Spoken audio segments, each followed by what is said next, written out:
కరోనాకి ఎఫెక్ట్ అయిన వాళ్ళలో ఎక్కువగా గుండె జబ్బులు వస్తున్నాయని చెప్పి వింటున్నాం. ఇదంతా నిజమే అంటారా?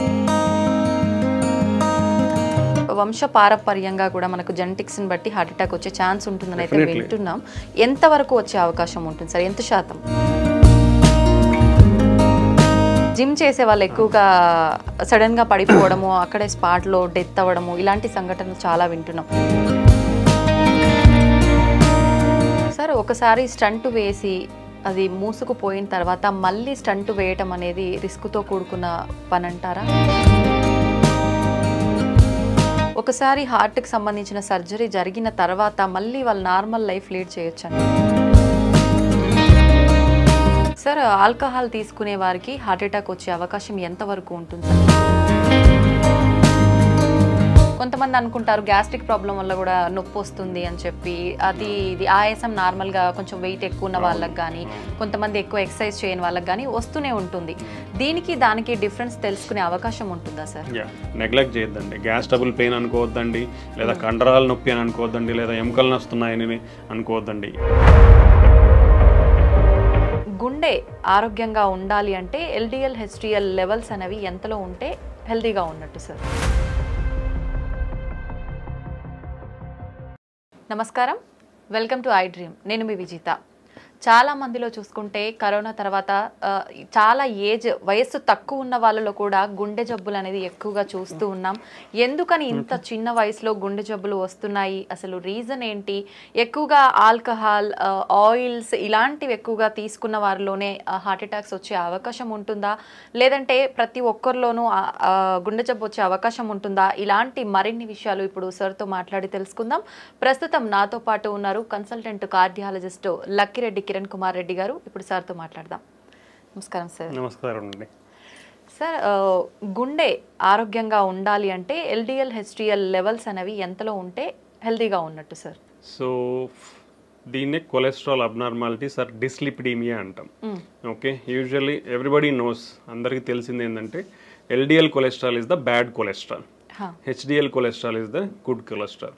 బట్ లాట్ ఆఫ్ పీపుల్ అందరూ ఏమనుకుంటారంటే మన కొలెస్ట్రాల్ అంతా ఎక్కడి నుంచి వస్తుంది, ఓన్లీ ఫుడ్లో నుంచి మాత్రమే వస్తుంది అనుకుంటారు. But it is only the part of the మన బాడీలో ఒక కొలెస్ట్రాల్ లెవెల్స్కి it's only a part only.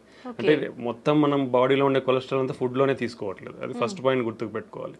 Second thing ఏంటంటే మన బాడీలో any food, what ever food we take, so primarily మనకు ఉండేది proteins, carbohydrates and fats. So apart from fats from the food intake, మనము ప్రోటీన్స్ కానీ కార్బోహైడ్రేట్స్ తీసుకున్నా ఇవి ఎక్సెస్ మన బాడీలో ఉన్నప్పుడు it will convert to fat. అది ఫ్యాట్గా కన్వర్ట్ అయ్యే అవకాశం ఉంటుంది అనమాట. సో నాట్ ఓన్లీ మన బాడీలో ఉన్న కొలెస్ట్రాల్ లెవెల్స్కి ఆహారం ఒకటే కాదు, ఆహారంలో ఫ్యాట్స్ ఒకటే కాదు, మిగతా ఆహారం యొక్క కాంపోజిషన్ కూడా చాలా ఇంపార్టెంట్. ఓకే, సో మనకి ఆహారంలో మనకి allowed fat content is 25 to 30% of మన ఫుడ్లో ఫ్యాట్ ఇంటేక్ అనేది ఉండాలి. ఒక 60% or 50 to 60% is carbohydrates. 20%, 15 to 20% is protein intake. ఇవి మన కంపోజిషన్ ఆఫ్ ఫుడ్ కంపోజిషన్లో ఇవి ఉండాలి. ఓకే, ఇవన్నీ ఇన్ఫ్లుయెన్స్ చేస్తాయి మన బాడీలో ఉండే కొలెస్ట్రాల్ని. సో రేంజెస్ అనేది చాలా అంటే డిఫరెంట్ కొలెస్ట్రాల్కి ఒక్కొక్క రేంజ్ ఉంటుంది, ఎప్పుడు అబ్నార్మల్ అని చెప్తాం అనేది. దీంట్లో మేజర్ కాంపోనెంట్స్ రెగ్యులర్గా మనం బ్లడ్ టెస్ట్ చేసినప్పుడు మనం రెగ్యులర్గా చూసే కాంపోనెంట్స్ టోటల్ కొలెస్ట్రాల్ ఒకటి ఉంటుంది. So total cholesterol less than 200 mg/dL ఉండాలి. If it is more than 250 it is indication for treatment. Okay, triglycerides తీసుకుంటాం. Triglycerides usually less than 150 mg/dL ఉండాలి. మోర్ దెన్ 200 mg/dL ఉంటే we have to take the treatment. Then HDL cholesterol అనేది యూజువల్గా it is a good cholesterol కాబట్టి మన బాడీలో ఎక్కువ ఉండాలి. అంటే it should be more than 60 mg/dL. Less than around 40 to 50. ఫీమేల్స్లో అయితే less than 50, మేల్స్లో అయితే less than 40 ఉంటే it's low amount of HDL cholesterol. So that is a risk factor again. So ఇవి మన బాడీలో ఉండే కొలెస్ట్రాల్, బేసిక్ కొలెస్ట్రాల్ లెవెల్స్ ఒక abnormal values అనమాట. బట్ ఈవెన్ ఈ లెవెల్స్ కూడా ఒక్కొక్కసారి మనకి విత్ ఇన్ నార్మల్ రేంజ్ ఉండొచ్చు. ఉండి ఈవెన్ దెన్ పేషెంట్స్ కానీ పీపుల్ హార్ట్ అటాక్ వచ్చే ఛాన్సెస్ ఉండొచ్చు. So there are another component of cholesterol, అంటే సబ్ కాంపోనెంట్స్ ఆఫ్ లిపిడ్స్ అంటాం మనం. లైక్ లైపోప్రోటీన్ ఏ అనేది ఇంపార్టెంట్, అపోలైపోప్రోటీన్స్ అనేవి ఉంటాయి. సో ఈ కాంపోనెంట్స్ కూడా చాలా ఇంపార్టెంట్ అనమాట. సో మనము ఒకవేళ ఈ basic cholesterol levels even with in normal range ఉన్నా కానీ మనం ఫర్దర్ టెస్టింగ్ ఆఫ్ కొలెస్ట్రాల్ అనేది చెక్ చేయాల్సిన అవసరం ఉంది. సో ఈ బ్యాడ్ కొలెస్ట్రాల్ గుడ్ కొలెస్ట్రాల్ అనేది నాట్ ఓన్లీ ఫ్రమ్ ఫుడ్, మనం తీసుకునే ఫ్యాట్ ఇంటేకే కాదు, rest of the food intake అనేది కూడా చాలా ఇంపార్టెంట్. సో మనం తీసుకునే ఫుడ్లో ఈక్వాలిటీ ఆఫ్ అంటే కార్బోహైడ్రేట్స్ ఉండాలి, ప్రోటీన్స్ ఉండాలి, ఫ్యాట్స్ ఉండాలి. సో కొలెస్ట్రాల్ అనేది మన బాడీలో కూడా ప్రొడ్యూస్ అవుతుంది కాబట్టి అసలు కొలెస్ట్రాల్ అంటే ఫ్యాటీ ఫుడ్స్ తీసుకోవద్దా అనేది it's not correct. So your body needs fatty acids, ఎందుకంటే మన ప్రతి body is made up of cells అంటాం. ప్రతి సెల్స్ లో కూడా we are having lipid components. So for integrity of our body we need fats, but it should be in a controlled manner, not in excessive manner అనమాట. So for suppose if you take oily foods, when you take deep fried foods, they are unhealthy. How much amount of oil you have to take? So oil is limitation around 4 teaspoons. 4 teaspoons per person. Okay. So that is the limitation of amount. Daily. So daily intake of this. So you should not take more than that. And second thing is then is what is the reusability of the oil? That is most important. You should not reuse it repeatedly. Fry చేసుకుంటాం అలానే పెడతాం మళ్ళీ reuse. So it should not be done. So ఇది ఒకటి. Third thing ఏంటంటే now all the మార్కెట్లో చాలా వరకు పార్షియలీ హైడ్రోజనేటెడ్ రిఫైన్డ్ ఆయిల్స్ అనేవి వస్తుంటాయి. Those are not healthy. So whatever it is cold pressed oils or organic oils ఉంటే those are better. So for fat intake. So these are the cholesterol abnormality levels to consider. Okay, ఎక్కువగా అంటే మనం తీసుకునే foods వల్ల కూడా heart attack వచ్చే chance ఉంటుంది కాబట్టి అటువంటి ఫుడ్స్ ఏంటి సార్ అసలు? బేసికల్లీ బేసికల్లీ ప్రతి ప్రాబ్లమ్కి whatever problem you take now it is it related to lifestyle. What is meant by lifestyle? 2 basic components of lifestyle is food and exercise. So in the food, healthy food. So what is healthy food? If you come to heart, what is heart healthy food? So usually ga manaki clinical studies and trials lo prove aina diets patterns anedi konni unnai. One of the important diet pattern is called Mediterranean diet pattern antam. So this is the Mediterranean anedi oka sea surrounding areas lo they follow this diet pattern. Vallalo heart problems ne chala takku unnai. So that is why it is recommended to safeguard your heart. Heart హెల్తీగా పెట్టుకోనికి that is usually the recommended diet. అంటే దీంట్లో ఏముంటాయి? So basically it's like a pyramid. ఈ pyramid లో base అనేది చాలా పెద్దగా ఉంటుందంటే లార్జ్ అమౌంట్ ఆఫ్ క్వాంటిటీ తీసుకోవాలి. Top of the pyramid small ఉంటుంది కాబట్టి అవి లో అమౌంట్ తీసుకోవాలి. So if you come to the base of the pyramid, first thing is exercise is compulsory in this diet pattern. That everybody has to follow. ఎటువంటి exercise చేయాల్సి ఉంటుంది sir? మనకి guide lines ప్రకారం, American guide lines ప్రకారం 150 minutes of moderate intensity exercise per week. అంటే daily 30 minutes for 5 days. moderate intensity exercise అంటే కొంచెం walk, brisk walk are mild cycling కానీ మైల్డ్ స్విమ్మింగ్ కానీ ఇలా చేస్తే that amount of exercise for 30 minutes per day is enough. లేదా high intensity exercises అంటాం, that is required only 75 minutes per week. అంటే 20 minutes for 3 days, like 60 to 75 minutes per week. That is enough. So that even with this minimum exercise you can stay healthy. Like what are the high intensity exercises? Like jogging and running, full length swimming, tennis adam, single person tennis adam. Ivanni kuda high intensity exercises. Along with that, for 3 days a week, a minimum time like 15 to 20 minutes of strengthening exercises. That also will have a positive impact on our heart health anamata. So these are the exercise recommendations for one person to follow. So if we follow avutu, then diet. The diet basically contains of whole grains and cereals. Ante pappu dinuslu avanni kuda refined. Ippudu manam rice teeskondi, wheat teeskondi, whatever the products available in the market, they are all refined. So refined foods anedi you should stop. Okaru ee refined foods anedi తినడం stop చేయాలి. Because these are having high glycemic index. High glycemic, so more absorption and immediately sugar levels will rise, hormonal imbalance, insulin imbalance, all this will happen. So you should keep away from this refined foods nunchi dooram undali.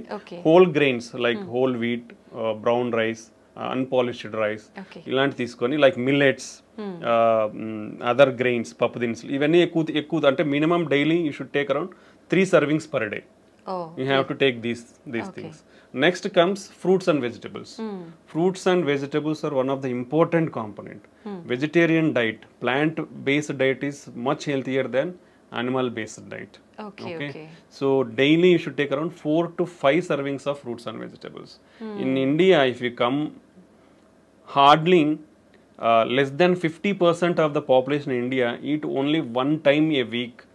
అంటే ఒక్కసారి మాత్రమే వారంలో fruits తీసుకుంటున్నారు మన భారతదేశంలో. You see how much gap is there. Okay, even vegetables కూడా like daily 4 to 5 servings of vegetables కూడా it is hardly 20 to 25% in all India. Okay, okay. So you see how much gap in the diet, healthy dietary patterns we are following. Okay, this is one of the important. Next thing is oils. Oils, limited amount. 1 teaspoon is equal to 5 grams. Okay. Okay, you should take around 4 to 5 teaspoons per person. That is the limitation amount. And reusable oils anedi undagudu. So among these oils, extra virgin olive oil is the better thing. And any plant-based oil is good. Plant-based oils lo kuda we have to go for like cold pressed oils. Better avoid refined oils అనేది avoid చేయాలి. దాంట్లో కూడా mono unsaturated or poly unsaturated fatty acids ఉన్న ఆయిల్స్ని prefer చేయాలి, like sunflower, soybean oil, sesame oil. ఇవి they are good in mono or poly unsaturated fatty acids. Okay, then if you come to poultry or fish, non vegetarian. In non vegetarian usually the preferred is fish. Any oily fish or fish is the preferred non-vegetarian diet. Apart from that, poultry, chicken. Chicken doesn't have any harmful effects on the heart. So you can take a chicken. That also like 2 to 3 servings per week. Not more than that. Okay. Then if you come to dairy products, dairy also 1 or 2 times a day you can take dairy products.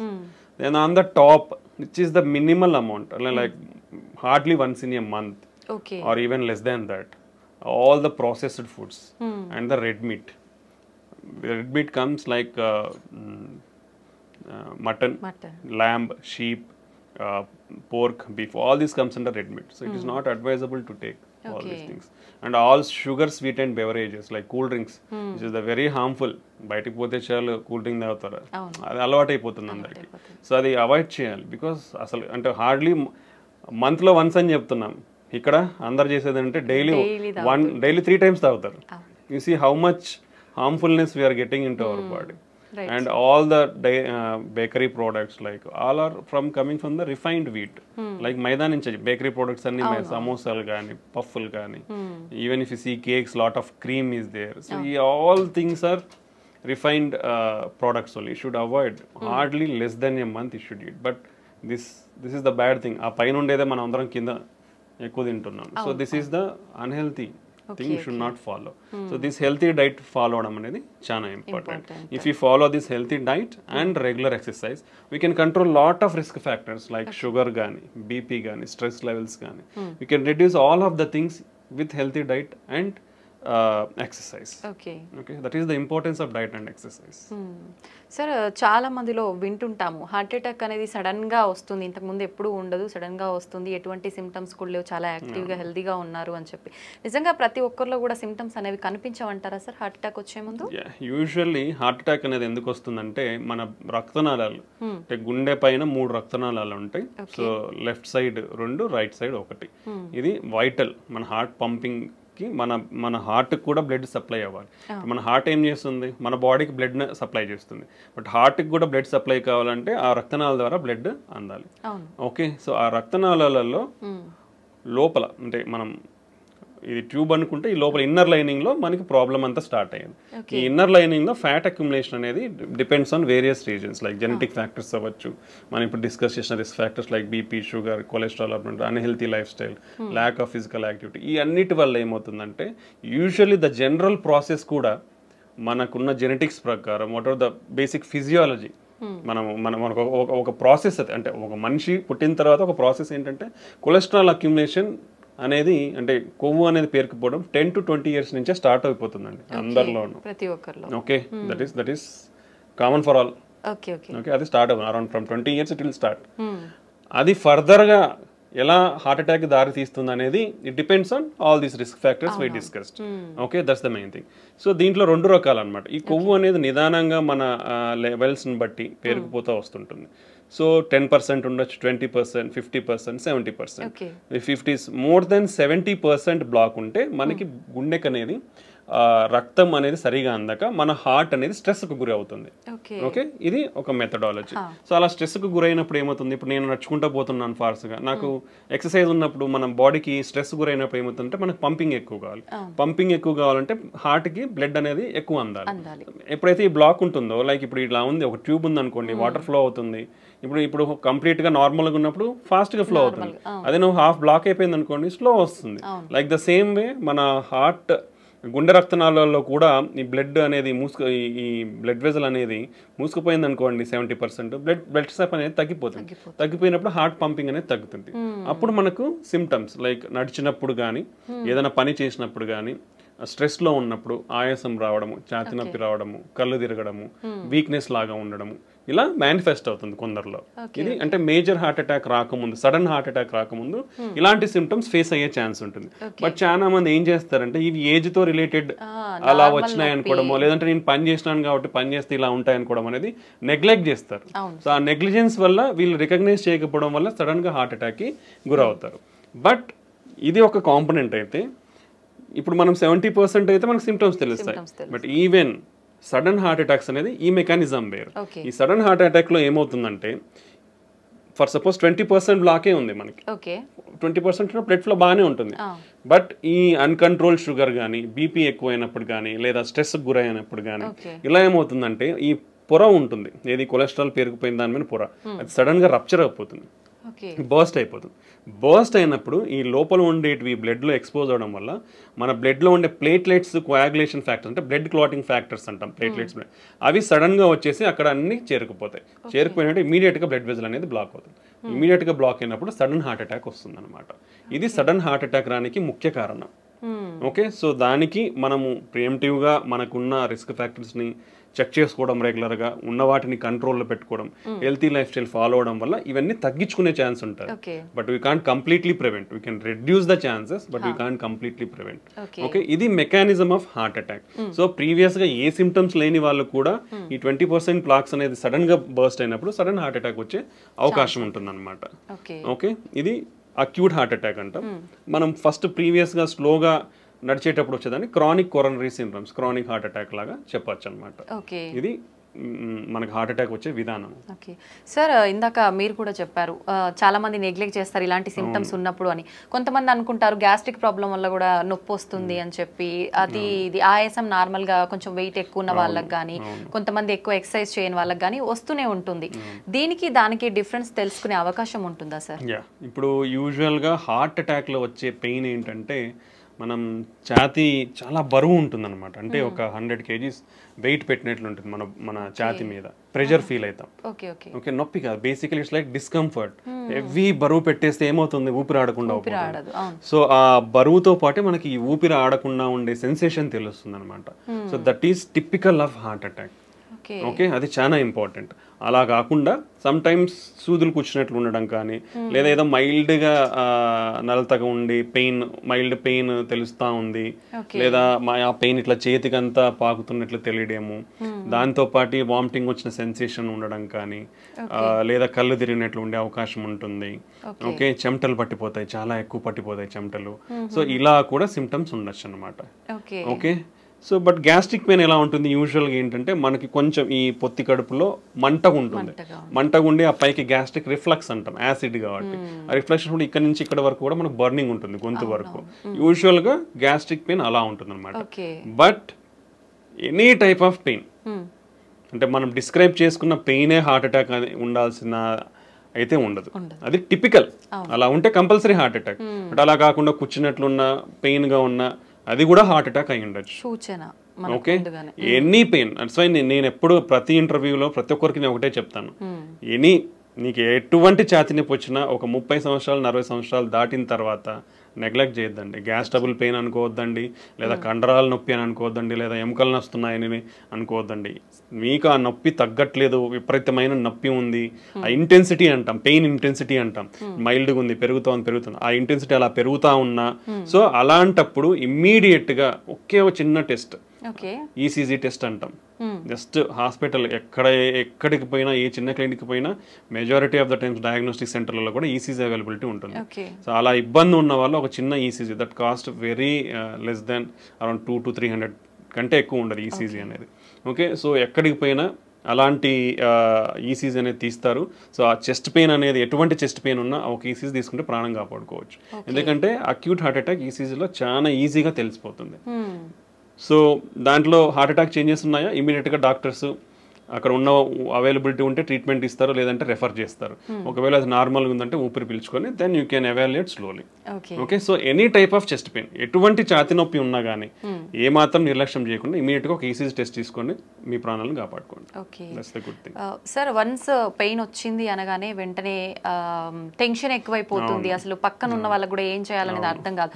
అటువంటి టైంలో మనం హాస్పిటల్కి వెళ్ళే ముందుగానే ఇంట్లో జాగ్రత్త తీసుకునే అవకాశం ఉందంటారా సార్? బేసికల్లీ ఫస్ట్ థింగ్ ఏంటంటే ఇట్లా సడన్ హార్ట్ అటాక్ వచ్చినప్పుడు దెర్ ఈస్ నో టైం.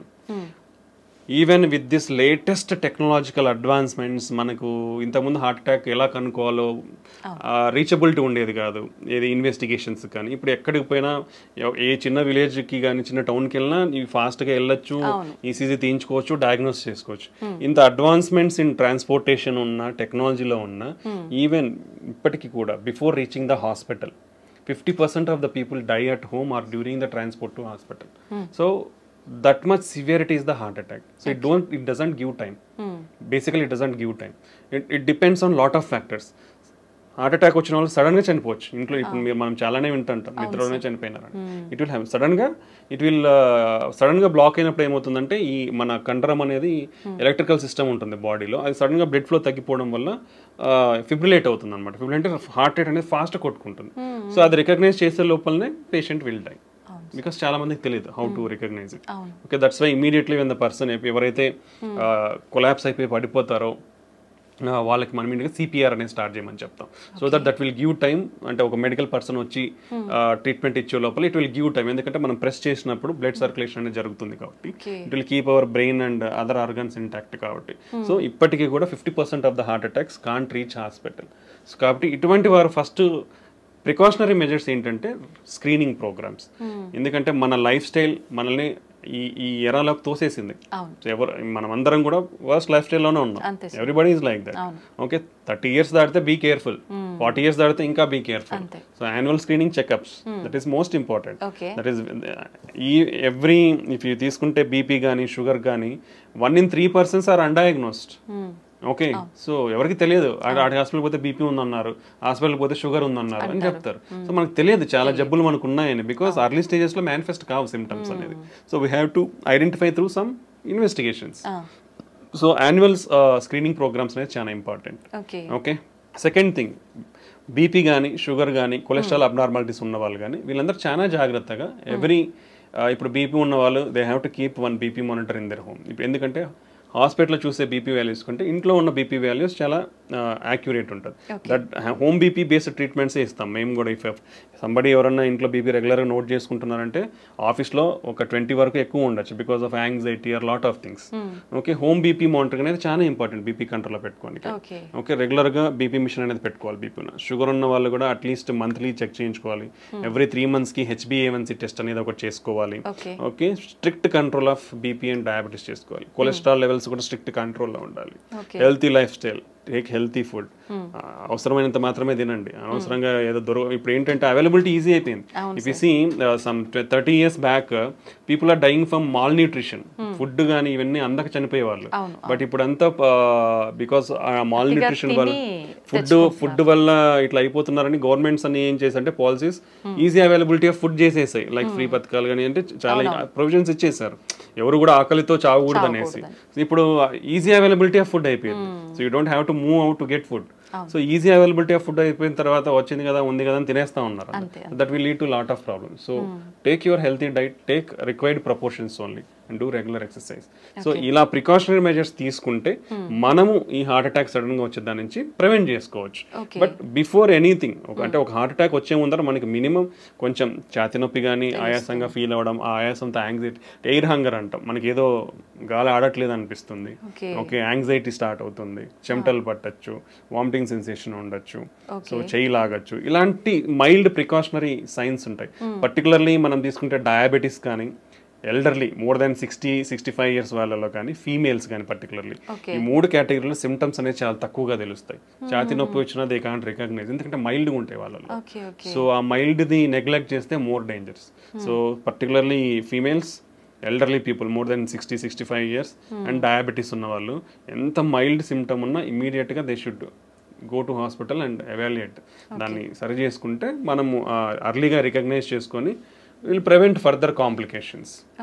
ఇవి మనకు హార్ట్ అటాక్ ముందు వచ్చే precautionary science. Okay sir, alcohol తీసుకునే వారికి హార్ట్ అటాక్ వచ్చే అవకాశం ఎంత వరకు ఉంటుంది సార్? అది ప్రమాదకరమైంది అంటారా? కంపల్సరీ వస్తుందండి. ప్రీవియస్గా ఏమైందంటే lot of studies, I think జెంట్స్లో ఒక డైలీ ఒక 2 డ్రింక్స్ కానీ, 2 డ్రింక్స్ అంటే బాటిల్స్ కాదు, there is some limit of, అంటే ఒక బీర్ తీసుకుంటే 300 ml, or if you take wine 150 ml, or if you take alcohol like whisky 40% alcohol తీసుకుంటే ఒక 40 ml, అట్లా ఉండేటివి.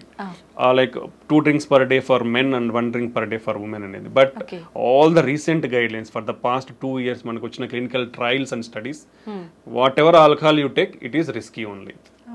ఓకే, వాట్ ఎవర్ ఆల్కహాల్, ఎంత అమౌంట్ ఆఫ్ ఆల్కహాల్ తీసుకున్నారో దానివల్ల మీకు హాని అయితే ఉంది.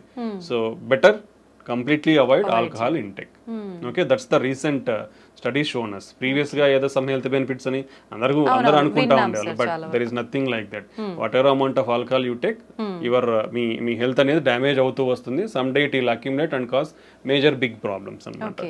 సో ఇలా ఒకటి ఉంటుంది. రెండోది, ఆల్కహాల్ అనేది ఎప్పుడో ఒకసారి కదా తాగేది అనుకొని, ఈరోజు వేసేసేయాలి బాటిల్స్ అనుకొని 3 బాటిల్స్ ఇట్లా తీసుకునే వాళ్ళు ఉంటారు కొందరు.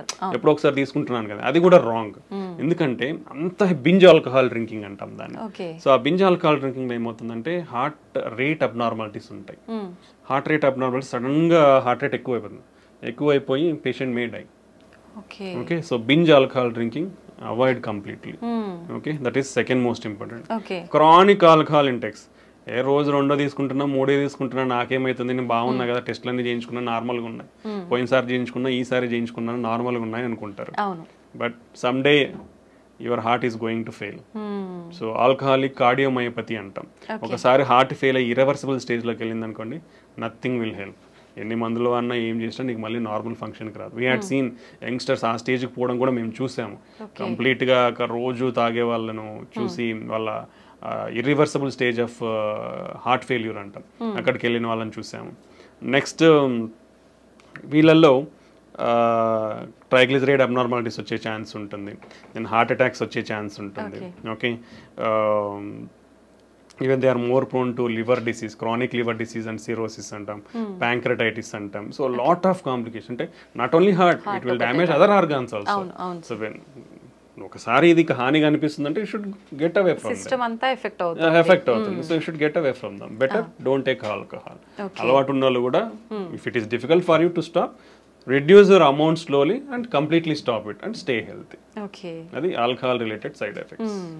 సార్, ప్రతి ఒక్కరం కూడా వింటూనే ఉంటాం ఆల్కహాల్ కానీ స్మోకింగ్ కానీ 2 కూడా ప్రమాదకరమని. ఇప్పుడు మీరు కూడా చెప్పారు ఆల్కహాల్ తీసుకుంటే ఎటువంటి ప్రమాదం, మరి స్మోకింగ్ తీసుకునే వాళ్ళు ఎటువంటి ప్రమాదాలు ఉంటాయి, ప్రత్యేకించి హార్ట్కి సంబంధించి ఎలాంటి హాని జరుగుతుంది? Smoking is the deadliest risk factor అండి. 2 పెద్ద అనారోగ్యాన్ని చేయగలిగే జబ్బులు ఏంటంటే, ఒకటి షుగర్, రెండోది స్మోకింగ్. ఈ 2 చాలా డేంజరస్.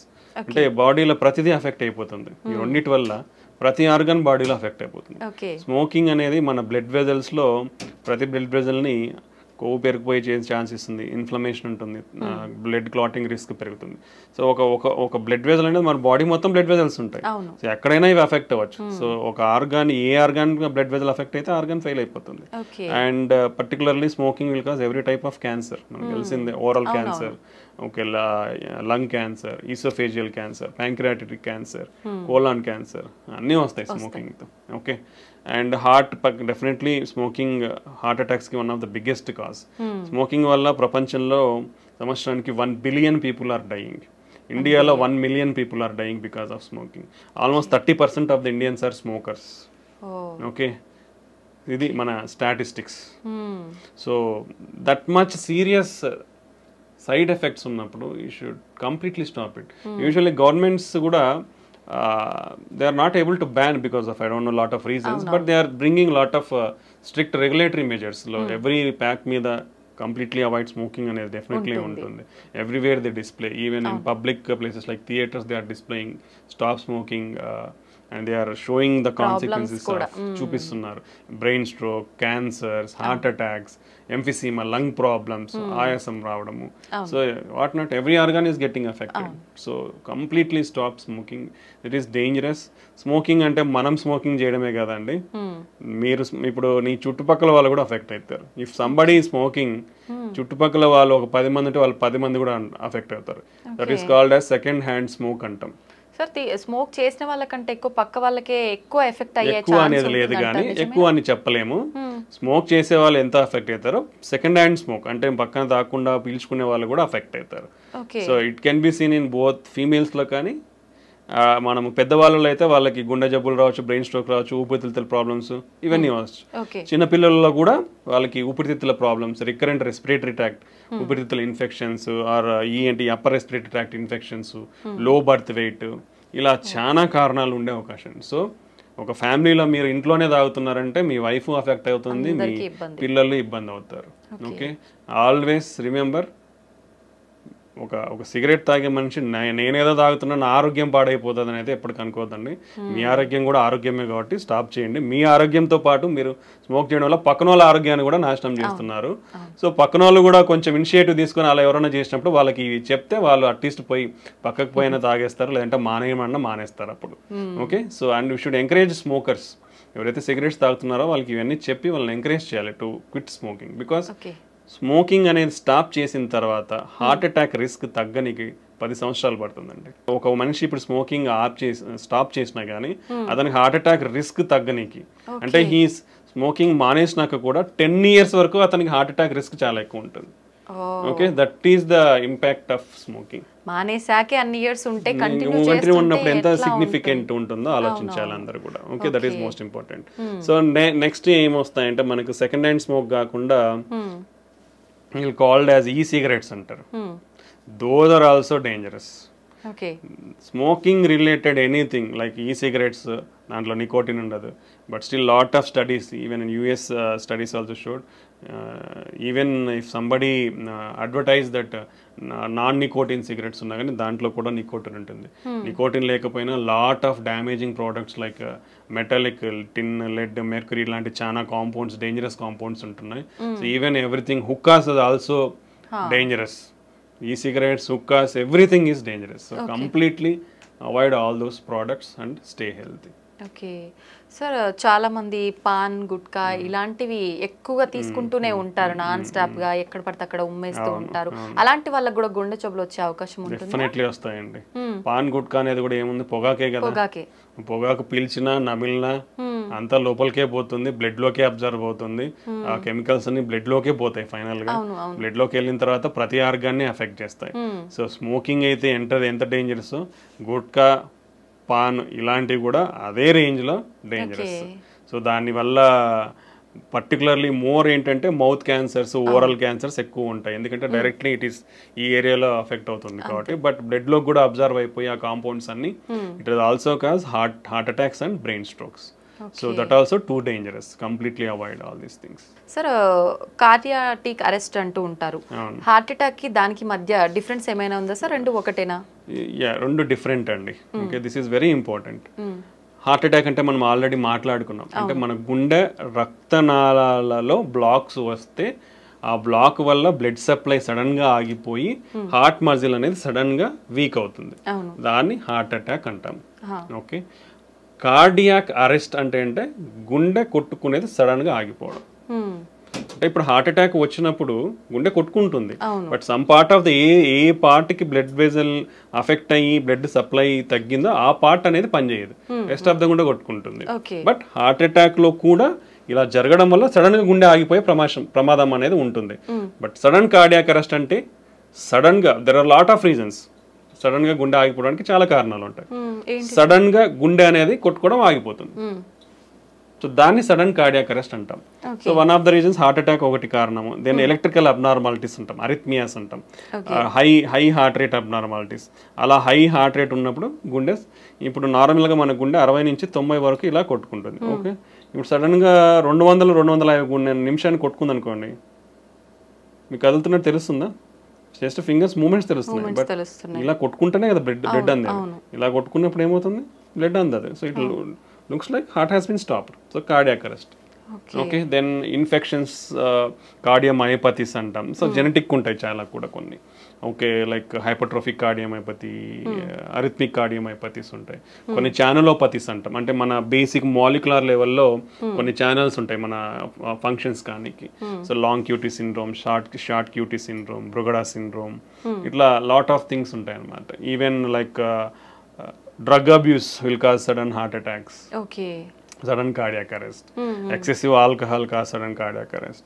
So ఇలా చాలా కారణాలు ఉంటాయి సడన్ కార్డియాక్ అరెస్ట్ కావడానికి. సో హార్ట్ అటాక్ అనేది బ్లడ్ సప్లై తగ్గిపోవడం వల్ల వచ్చేదాన్ని హార్ట్ అటాక్ అంటాం. కార్డియాక్ అరెస్ట్ అనేది సడన్ గా గుండె ఆగిపోతుంది అంతే.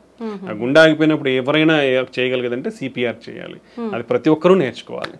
ఎందుకంటే సంబడి మీకు ఆ సిపిఆర్ అనేది తెలిస్తే అట్లీస్ట్ మీరు మనం అంటే throughout your life span you can save one life.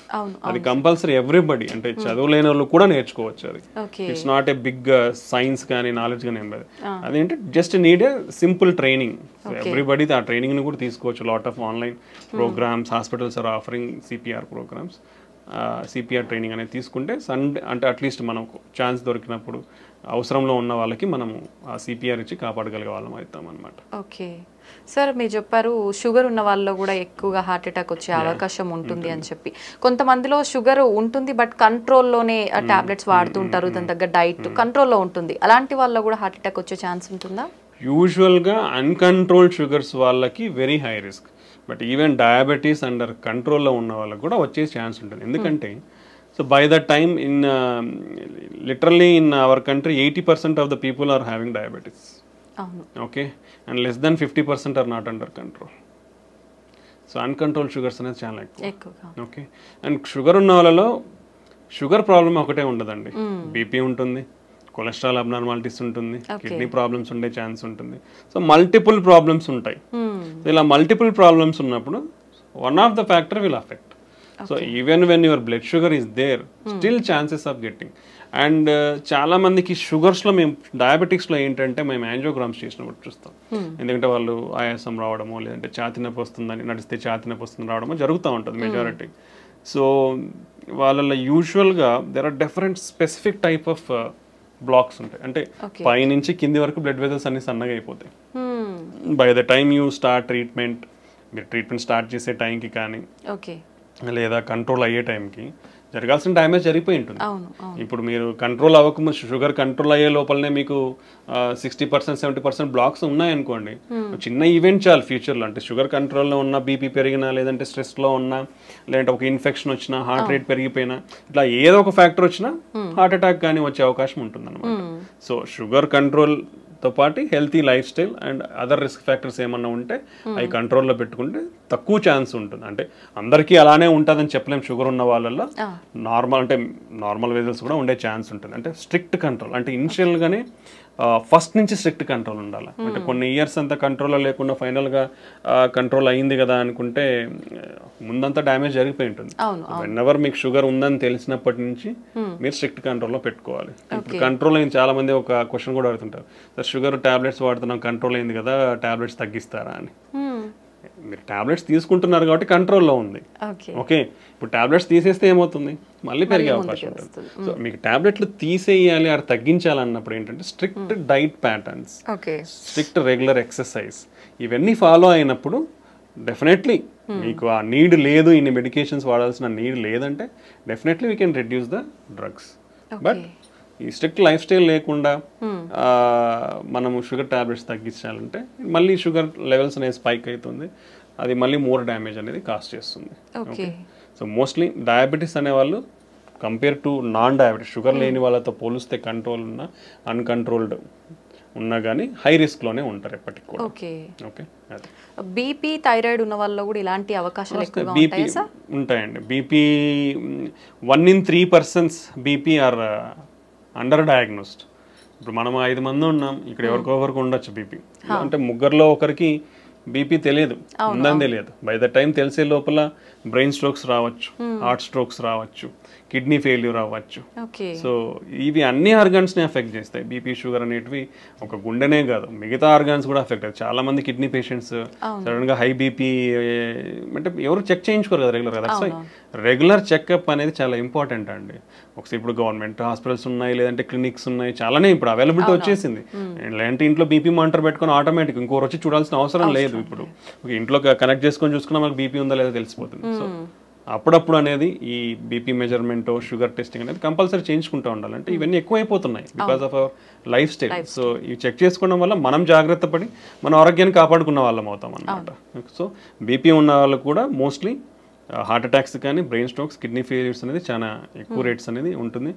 ఒకరిలో ముగ్గురు బీపీ ఉందనేది అండర్ డయాగ్నోస్డ్ ఉంది. ఆల్మోస్ట్ ఏవైతే హార్ట్ అటాక్స్ వస్తున్నాయో, బ్రెయిన్ స్ట్రోక్స్ వస్తున్నాయో వీళ్ళల్లో 55% మందికి బీపీ ఉంటుంది. Okay, and BP almost 12% deaths cause చేస్తుంది. Okay, that much significant. BP వల్ల ఈవెన్ మన మెయిన్ బ్లడ్ వెజల్ అయోటా ఉంటుంది, అది కూడా లైక్ రప్చర్ అయ్యే, డిసెక్షన్స్ అయ్యే అన్కంట్రోల్డ్ ఉంటే మన బ్రెయిన్లో హెమరేజ్ అయ్యే ఛాన్స్ ఉండొచ్చు. ఇలా lot of complications. So BP అనేది మనం ఇంట్లోనే చెక్ చేసుకోవచ్చు because of availability of technology now days. ఇప్పుడు అంతా స్మార్ట్ వాచ్లలో కూడా బీపీ వస్తున్నాయి తొందరలో, ఇంతవరకు రాలేదు. But future generation all watches are coming with everything, heart rate monitor, blood pressure, oxygen saturation. You can use the technology and stay healthy. Availability ఉన్నప్పుడు we have to use the technology and stay healthy. So BP కూడా ఇలాంటివి definitely lot of problems అనేది cost చేస్తుంది. చాలా మందిలో high బీపీసే కాకుండా లో BPs కూడా ఉంటుంటాయి కదా సార్, వాళ్ళలో కూడా అవకాశం ఉంటుందా? అంటే లో బీపీ ఇస్ డిఫరెంట్ ఎంటిటీ అండి. ఓకే, హై బీపీ అంటే యూజువల్గా నార్మల్ ఈజ్ 120/80 అంటాం, అంటే పైన సిస్టోలిక్ కింద డయాస్టోలిక్. మోర్ దెన్ 130/85 ఈజ్ అబ్ normal. More than 140/90 is called stage 2. Okay, stage 3 అంటే మోర్ దెన్ 180/120. సో ఇవి మన staging of BP levels. Okay, so border line అంటే నార్మల్ లో లెవెల్ ఆఫ్ నార్మల్ బీపీ అంటే 90/60. సో పైన 90 ఉండడం, కింద ఇప్పుడు is less than that, less than 90/60 ఉంటేనే మనం లో బీపీ అంటాం. బట్ ఈ బార్డర్ లైన్ బీపీ అనేది కొందరిలో ఉండొచ్చు. యూజువల్లీ ఫీమేల్స్ సన్నగా ఉన్న వాళ్ళలో, వెయిట్ తక్కువ ఉన్న వాళ్ళలో ఇలా బీపీ అనేది లోవర్ లెవెల్స్ ఉండొచ్చు. ప్రెగ్నెంట్స్లో కూడా కొంచెం బీపీ అనేది లో లెవెల్లో ఉండొచ్చు. సో కొందరిలో ఇది నార్మల్ వేరియంట్, అంటే it's not low BP is not borderline BPs are normal variant.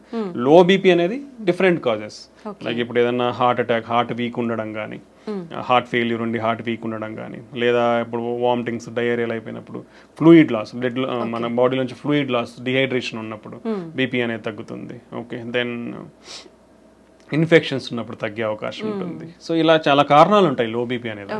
So అది మనం చూసుకోవాలి దేనివల్ల. ఒకవేళ నిజంగానే లో బీపీ ఉందంటే ఏమైనా ప్రాబ్లం ఉందనేది చెక్ చేసుకోవాల్సి ఉంటుంది. బట్ యూజువల్గా అయితే లో బీపీ అనేది ఉండదు. Okay, until unless some problem is there, low BP అనేది ఉండదు. ఓకే సార్, హార్ట్ పెయిన్ వచ్చింది అనగానే వెంటనే ఏదైనా ట్యాబ్లెట్ వేసుకుంటే కనుక ఇది మనం కొంతలో కొంత తగ్గించుకోవచ్చు హాస్పిటల్కి వెళ్ళే లోపే అనే ఏదైనా ట్యాబ్లెట్ ఉందా సార్? అంటే అది అందరూ తీసుకోలేమండి బేసికల్లీ. ఇప్పుడు ఎవరికి వస్తుంది ఎవరు తెలియదు కదా. ఇప్పుడు మనం రోజు ఎన్ని టాబ్లెట్స్ పెట్టుకొని తిరుగుతామండి, ఎవరు తిరగలేం కదా. సో అదే దానికంటే ఏంటంటే ఇలా ఒక టాబ్లెట్ అనేది కాకుండా, అంటే ఇప్పుడు టాబ్లెట్స్ అనేది ప్రిస్క్రిప్షన్ ఉంటే కూడా ఎవరు ఇవ్వరండి.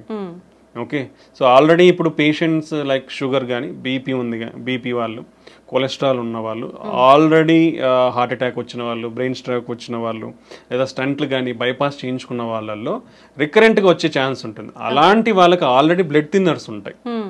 వాళ్ళల్లో మనం ఒకవేళ అలాంటి సిమ్టమ్స్ ఉన్నప్పుడు ఆ బ్లడ్ థిన్నర్స్ని మనం ఇచ్చిన డోస్ లైక్ ఆ టాబ్లెట్స్ని ఒక 2 టాబ్లెట్స్ కానీ అలా తీసుకుంటే వాళ్ళకి ఇన్స్ట్రక్షన్స్ ఉంటాయని మన ఇన్స్ట్రక్షన్స్ ప్రకారం తీసుకుని ఉంటే ఆ సైన్స్ ఉన్నప్పుడు వాళ్ళు తీసుకున్నప్పుడు ప్రివెంట్ చేసి అంటే రికరెంట్ అటాక్స్ ప్రివెంట్ చేసేదానికి ఉపయోగపడుతుంది. అంటే ఆల్రెడీ అఫెక్ట్ అయిన వాళ్ళకి, ఎందుకంటే వాళ్ళ దగ్గర ఆల్రెడీ రెడీలీ అవైలబుల్ ఉంటాయి. అలా మిగతా వాళ్ళ దగ్గర రెడీలీ అవైలబుల్ ఉండవు కదా. అవైలబుల్ ఉన్న వాళ్ళు ఏంటంటే ఫస్ట్ నిర్ధారణ చేసుకోవాలి. పెయిన్ ఎందుకు వస్తుందో తెలియనప్పుడు నువ్వు టాబ్లెట్స్ మింగేస్తాను సార్ అంటే ఎట్లా కష్టం కదా. సో దానికి ఇమీడియట్ గా ఎనీ చెస్ట్ పెయిన్ నెగ్లిజెన్స్ లేకుండా ఒక చిన్న ఈసీజీ దించుకోండి. ఈసీజీలో ఉంటే మీకు డాక్టర్ ఇస్తారు టాబ్లెట్స్, లేదంటే అవసరం లేదు. ఓకే, సో అలా ప్రతి ఒక్కరు టాబ్లెట్స్ అనేది మింగడానికి కరెక్ట్ కాదు. యూజువల్గా ఏంటంటే మనకి ఇలా రిస్క్ ఫ్యాక్టర్స్ ఉన్న వాళ్ళల్లో we'll having scoring systems. Okay, వాళ్ళ రిస్క్ని ఎవాల్యుయేట్ చేసే స్కోరింగ్ సిస్టమ్స్ ఉంటాయి మనకి. So like intermediate to high risk అంటాం. అలా ఉన్న వాళ్ళకి వీ కెన్ డాక్టర్స్ వీళ్ళు ప్రిస్క్రైబ్ అంటే హార్ట్ అటాక్ రాకుండా బ్లడ్ థిన్నర్స్ అనేది ఇస్తామన్నమాట. సో అలాంటి వాళ్ళ దగ్గర ఉన్నప్పుడు వాళ్ళు తీసుకోవచ్చు, నాట్ ఎవ్రీబడి. సార్, ప్రత్యేకంగా లేడీస్ విషయానికి వస్తే హార్ట్ అటాక్ రావడానికి ఇవి రీజన్స్ అని చెప్పొచ్చే రీజన్స్ ఏమైనా ఉన్నాయా? అంటే usually ladies are under represented అండి. లాట్ ఆఫ్ క్లినికల్ ట్రయల్స్లో చూసుకుంటే ఎక్కువ మంది జెంట్స్లోనే ఎవాల్యుయేట్ చేసినారు, ఫీమేల్స్ని evaluate. So there is lot of discrepancy in the data also. అంటే వీళ్ళని ఎక్కువ రిప్రజెంట్ చేసినారు కాబట్టి వీళ్ళని ఎక్కువ, వీళ్ళని రిప్రజెంట్ చేయలేదు కాబట్టి తక్కువ అన్నట్లు ఉంటుంది. బట్ ఫీమేల్స్కి మేల్స్ ఆల్ ఈక్వల్లీ ఇద్దరు కూడా హార్ట్ అటాక్ రావడానికి సమానమైన ఛాన్సెసే ఉంటాయి. సో వీళ్ళ అంటే బీపీ, షుగర్, కొలెస్ట్రాల్ ఇవన్నీ కూడా యాజ్ జెంట్స్ ఫీమేల్స్ సేమ్ రిస్కే ఉంటుంది. బట్ ఫీమేల్స్లో తీసుకుంటే like they are more prone to some special category. అంటే మన వెజల్స్ అనేది మెయిన్ వెజల్స్ అంటే మైక్రో వెజల్ అంటాం, కింద దాని చివర్లో వచ్చేది మైక్రో వెజల్. ఈ మైక్రో వాస్కులేచర్ అబ్స్ట్రక్షన్స్ కొంచెం ఫీమేల్స్లో ఎక్కువ ఉంటుంది. That is the first point. రెండోది females are more sensitive, like called vasospasm అంటే వెజల్ ఉండేది సడన్ గా ముడుచుకుపోతుంది. ఇలా స్పాజమ్ కి females are more prone. Emotionally also called emotional heart syndrome కూడా ఉంటుంది మనకి, సాకోసోబో సిండ్రోమ్ అంటాం. అంటే సడన్ ఎమోషనల్లీ అయినారనుకోండి సడన్ గా హార్ట్ అటాక్ లాగా ప్రజెంట్ అయ్యే ఛాన్స్ ఉంటుంది. అది మోర్ ఇన్ ఫీమేల్స్.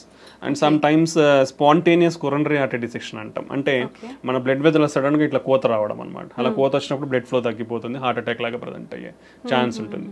సో అలా ఫీమేల్స్ లో కొంచెం ఎక్కువ వచ్చే అవకాశం ఉంటుంది. And then like post menopause hormonal disturbances వల్ల కూడా కొంచెం హార్మోనల్ చేంజెస్ అన్ని జరిగి కొంచెం హార్ట్ అటాక్స్ ఎక్కువ వచ్చే అవకాశం ఉండొచ్చు. And second thing under representation. నేను అదే చెప్పాను కదా, అంటే they are neglected a bit usually in the society. Previously, right now everything is changing, is going in equality. ప్రీవియస్గా అంటే ఫ్యామిలీలో అయినా ఎవరైనా తీసుకుంటే ఫీమేల్స్లో ఒకవేళ ఏదైనా సిమ్టమ్స్ చెప్తే లైట్గా తీసుకునేవాళ్ళు. అలా ఆ నెగ్లిజెన్స్ అనేది ఉండకూడదు ఇప్పుడు వాళ్ళు, ఎందుకంటే they are also equally affected by health. So వాళ్ళలో ఆ నెగ్లిజెన్స్ చూపించకుండా వాళ్ళకు కూడా ఇమీడియట్ ట్రీట్మెంట్ తీసుకుంటే you can give better care to our family members ఫీమేల్స్కి. ఓకే, ఇదొకటి. దెన్ ప్రెగ్నెన్సీలో that is most important nowadays. Pregnancy ఉన్నప్పుడు you should take care of your health very properly. మీకు బీపీ కానీ షుగర్ కానీ ఇలా complications ఏమున్నా కానీ these are all carrying forward. So if anybody develops BP or thyroid disorders or sugar in pregnancy, they are more prone to risk for getting heart problems in future. So you should manage your pregnancy well. So ఇవన్నీ చాలా important అనమాట ఫీమేల్స్లో. So ఇవన్నీ care తీసుకుంటే, and మనం already discuss చేసుకున్నాం ఫీమేల్స్లో symptoms అనేది ఈజీగా recognise చేయడం కూడా కొంచెం వాళ్ళల్లో తక్కువ తెలుస్తాయి, నొప్పిని రికగ్నైజ్ చేయడం కానీ ఆయాసం కానీ. సో ఇవన్నీ ఆ నెగ్లిజెన్స్ అనేది లేకుండా మైల్డ్ ప్రాబ్లం ఉన్నప్పుడు కూడా మనకు ఫీమేల్స్ పెద్దవాళ్ళు ఎవరైతే ఉన్నారో ఇంట్లో వాళ్ళకి ఇమీడియట్ కేర్, మనం కన్సర్న్ అండ్ కేర్ చూపించి వాళ్ళని సరైన చూపిస్తే మనం అర్లీగా డిటెక్ట్ చేసి we can save themselves. So ఇవి మనకు మేల్స్కి ఫీమేల్స్కి మధ్య ఉన్న తేడాలు. Okay sir, once heart attack వచ్చిన వాళ్ళకి ఆఫ్టర్ ట్రీట్మెంట్ హెల్దీగా ఉన్నా మళ్ళీ వచ్చే అవకాశం ఎక్కువగా ఉంటుందంటారా? ఉండొచ్చండి. Once any problem like heart attack or brain stroke ఒకసారి వచ్చిన తర్వాత రికరెంట్ ఛాన్సెస్ డెఫినెట్లీ హై ఉంటాయి. ఓకే, సో హెల్తీగా అనేది చాలా కాంపోనెంట్స్ ఉంటాయి. మనం ఆల్రెడీ డిస్కస్ చేసుకునేది మన హెల్తీ ఫుడ్ ఉంటుంది, డైలీ ఎక్సర్సైజ్ ఉంటుంది, మనకు బీపీ షుగర్ ఎంత కంట్రోల్లో ఉన్నాయని ఉంటుంది, మనకి ఇచ్చిన మెడికేషన్స్ ఎంత కరెక్ట్గా వేసుకుంటున్నాం అనేది ఉంటుంది. So all these factors affect. ఈ ఫ్యాక్టర్స్ నుంచి ఒకటి డివియేట్ అయినా మనకు ఎక్కువ వచ్చే ఛాన్స్ ఉంటుంది. ఈవెన్ అన్కంట్రోలబుల్ న్యాచురల్ ప్రాసెస్ అండి. మనకు ఫ్యాట్ అక్యుములేషన్ అనేది న్యాచురల్ ప్రాసెస్. మనం మెడిసిన్స్ తీసుకున్నా కానీ కొందరిలో బికాస్ ఆఫ్ జెనెటిక్స్ ప్రోగ్రెస్ అయ్యే ఛాన్స్ ఉండొచ్చు. సో ఈ డిఫరెంట్ కాంపనెంట్స్ వల్ల అఫెక్ట్ అయ్యే ఛాన్స్ ఉంటుంది. సో ఒకసారి హార్ట్ అటాక్ కానీ బ్రెయిన్ స్ట్రోక్ వచ్చిన వాళ్ళు డెఫినెట్లీ హై రిస్క్, మళ్ళీ వచ్చే ఛాన్సెస్ ఎక్కువే ఉంటుంది. కాబట్టి ఇంకొంచెం స్పెషల్ జాగ్రత్తలు తీసుకోవాలి. అంటే మెడికేషన్స్కి చాలా స్ట్రిక్ట్గా ఫాలో అవ్వాలి. రెగ్యులర్గా అట్లీస్ట్ కంట్రోల్ లెవెల్స్ చెక్ చేసుకోవాలి. బీపీ కానీ కొలెస్ట్రాల్ కానీ షుగర్ కానీ ఇవన్నీ at least 3rd monthly at least check చేసుకోవాలి. బీపీ షుగర్ ఉన్న వాళ్ళు బెటర్ ఇంట్లో బీపీ మానిటర్ షుగర్ మానిటర్ పెట్టుకొని daily you can check your BP or every 1 week you can check your sugars కంట్రోల్లో ఉంటే. సో ఇలాంటి జాగ్రత్తలు అన్నీ తీసుకుంటే మనం ఇవన్నీ అంటే medications, blood thinners, cholesterol lowering drugs, BP control drug, sugar control ఇవన్నీ టైమ్లీ తీసుకొని కరెక్ట్గా మెయింటైన్ చేసుకోగలిగితే రికరెంట్ అటాక్స్ అనేది మనం తగ్గించుకోవచ్చు కూడా. ఓకే సార్, హార్ట్ అటాక్ వచ్చిన వాళ్ళకి వేరే హెల్త్ ఇష్యూస్ ఎక్కువగా కూడా వస్తుంటాయి అని చెప్పి అంటుంటారు. నిజంగా అలా వచ్చే అవకాశం ఉంటుందా? అంటే ఇట్ డిపెండ్స్. అంటే it depends on lot of risk factors. ఇప్పుడు హార్ట్ అటాక్ ఎందుకు వచ్చింది, బీపీనో షుగరో ఇంకోటి ఏదో ఉంటుంది, ఉండదు. ఉన్నప్పుడు ఏమవుతుంది, వాళ్ళు ఒకసారి అఫెక్ట్ అయిన తర్వాత ఫర్దర్ ఆర్గన్స్ కూడా డ్యామేజ్ అయ్యే ఛాన్స్ ఉంటుంది. వీ డోంట్ అంటే మనం హార్ట్ అటాక్ సిమ్టమ్స్తో ప్రజెంట్ అనేది కాబట్టి we can treat that. But already అప్పటికే ఇప్పుడు కిడ్నీ డ్యామేజ్ అయ్యి ఉండొచ్చు. సో వాళ్ళు కిడ్నీ ప్రాబ్లమ్స్లో ల్యాండ్ అయ్యే ఛాన్స్ ఉంటుంది. ఓకే, షుగర్ కానీ బీపీ ఉన్న వాళ్ళు వీళ్ళందరూ. లేదా ఒకసారి this is called vascular disease అనుకున్నాం. అంటే cholesterol accumulation in the blood vessels. ఇక్కడ అఫెక్ట్ అయినాయంటే బ్లడ్ వెజల్స్ ఎక్కడ వేరే చోట కూడా అఫెక్ట్ అయి ఉంటుంది. సో ఒకసారి హార్ట్ అటాక్ వచ్చిన వాళ్ళు ఫ్యూచర్లో బ్రెయిన్ స్ట్రోక్ కూడా వచ్చే అవకాశం ఎక్కువ ఉంటుంది, లేదా కాళ్ళల్లో బ్లాక్స్ వచ్చే అవకాశం ఉంటుంది. సో ఇలా అదర్ ప్రాబ్లమ్స్ కూడా వచ్చే అవకాశం ఎక్కువే ఉంటుంది అనమాట. దెన్ వాళ్ళ age and immunity levels, old age అనుకోండి, ఒకసారి హార్ట్ అటాక్ వచ్చినాక ఏజ్ ఇమ్యూనిటీ లెవెల్స్ని బట్టి ఇన్ఫెక్షన్స్ రావడం కానీ ఇలాంటివి కూడా ఉండే అవకాశం ఉండొచ్చు. ఓకే, ఒకసారి హార్ట్కి సంబంధించిన సర్జరీ జరిగిన తర్వాత మళ్ళీ వాళ్ళు నార్మల్ లైఫ్ లీడ్ చేయొచ్చు అంటారా? డెఫినెట్లీ అండి. ఇప్పుడున్న latest technology and advancements and treatments, so definitely normal life lead చేయొచ్చు. ఒకసారి హార్ట్ అటాక్ వచ్చింది, స్టంట్ పడిందంటే అయ్యో ఏదో అయిపోయింది ఇంకేం చేయలేమనేది ఎక్కడా లేదు. టెంపరీగా వాళ్ళు రికవర్ అయ్యేంత వరకు విల్ గివ్ సజెషన్స్. అంటే ఇప్పుడు ఒకసారి హార్ట్ అటాక్ వచ్చింది, స్టంట్స్ వేయించుకున్న తర్వాత ఒకేసారి పోయి నేను ఈ లిఫ్ట్ చేసే వర్క్స్ చేస్తాను, హెవీ వెయిట్స్ లిఫ్ట్ చేస్తాను అంటే that is not good. Slow, that is called progressive rehabilitation. అంటే నిదానంగా ఇప్పుడు నేను వెళ్ళాను, బాగుంది, so I will just walk in the home for 1 week. ఇంట్లో కూడా అక్కడక్కడ తిరిగేది, ఇల్లు మొత్తం తిరుగుతాను. Second week I will go out for walking, 1 kilometer 2 kilometers walking వెళ్ళేస్తాను. నేను బాగున్నాను. నెక్స్ట్ 3rd week నుంచి you can go for 3-4 kilometers. After 1 month you can do routine activities if everything. So this call graded rehabilitation. అంటే మన body కూడా మళ్ళీ acclimatise అవుతుంది ఆ వర్క్ అనేది. సో దెన్ దాంతోపాటు you have to control medication compliance. That is most important. Medications అనేది రెగ్యులర్గా వాడాలి. ఇనిషియల్ స్టేజెస్లో కొన్ని ఎక్కువ మెడికేషన్స్ ఉంటాయండి, హార్ట్ అటాక్ వచ్చిన తర్వాత లేదా స్టంట్ వేయించుకున్న తర్వాత కానీ బైపాస్ కానీ. బట్ స్లోగా పేషెంట్స్ కండిషన్ బట్టి, హార్ట్ ఫంక్షన్ ఇంప్రూవ్మెంట్ని బట్టి కూడా అవన్నీ అడ్జస్ట్ చేస్తూ వస్తాము. So after 1 year compulsory 1 blood thinner, cholesterol lowering drugs, మీ రిమైనింగ్ ఇష్యూస్ ఏమంటే అదొకటి కంటిన్యూ చేసుకుంటే they will stay happy. They can lead happily in normal life. ఇప్పుడున్న అడ్వాన్స్మెంట్ టెక్నాలజీతో ఎవ్రీథింగ్, ఓపెన్ హార్ట్ సర్జరీ లేకుండా కూడా ఫర్ ఎవ్రీథింగ్, బైపాస్ కూడా అవసరం లేకుండా చాలా కేసుల్లో కూడా స్టంట్స్ వేసుకోవచ్చు.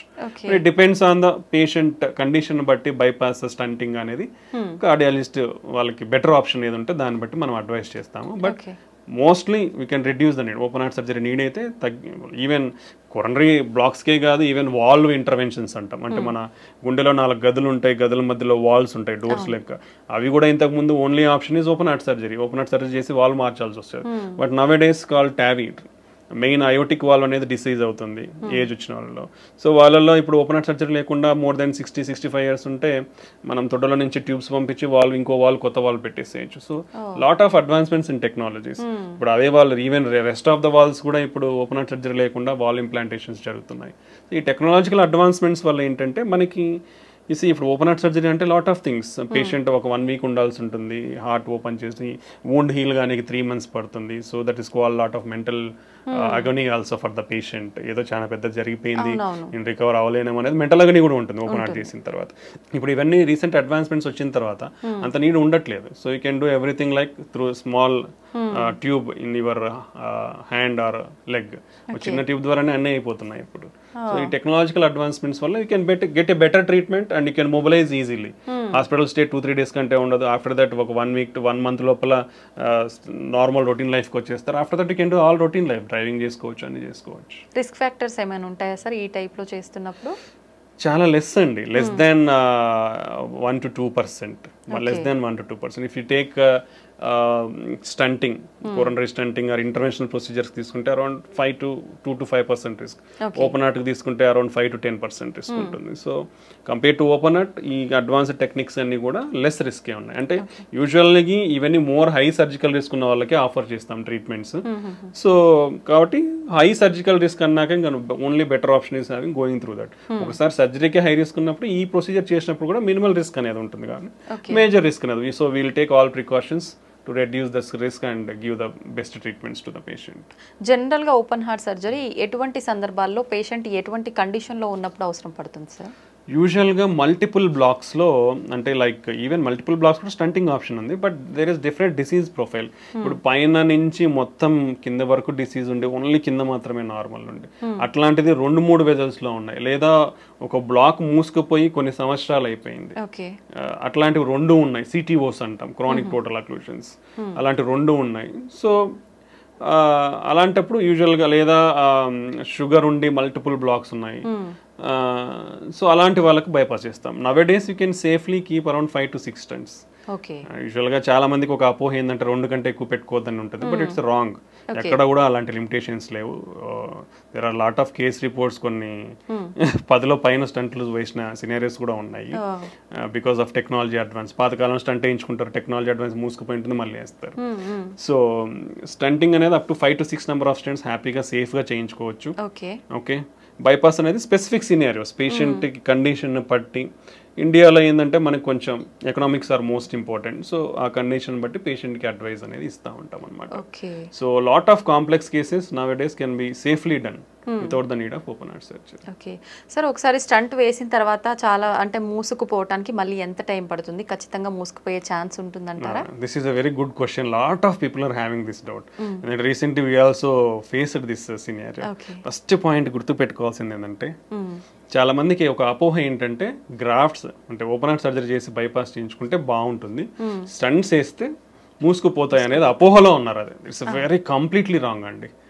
యాజ్ సేమ్ గ్రాఫ్ట్స్ ఎంత పేటెంట్ గా 10, 15, 20 సంవత్సరాలు ఉంటాయి, స్టంట్స్ కూడా అలానే ఉంటాయి. ఓకే, గ్రాఫ్ట్స్ కొన్ని అర్లీగా ఫెయిల్ అవుతాయి.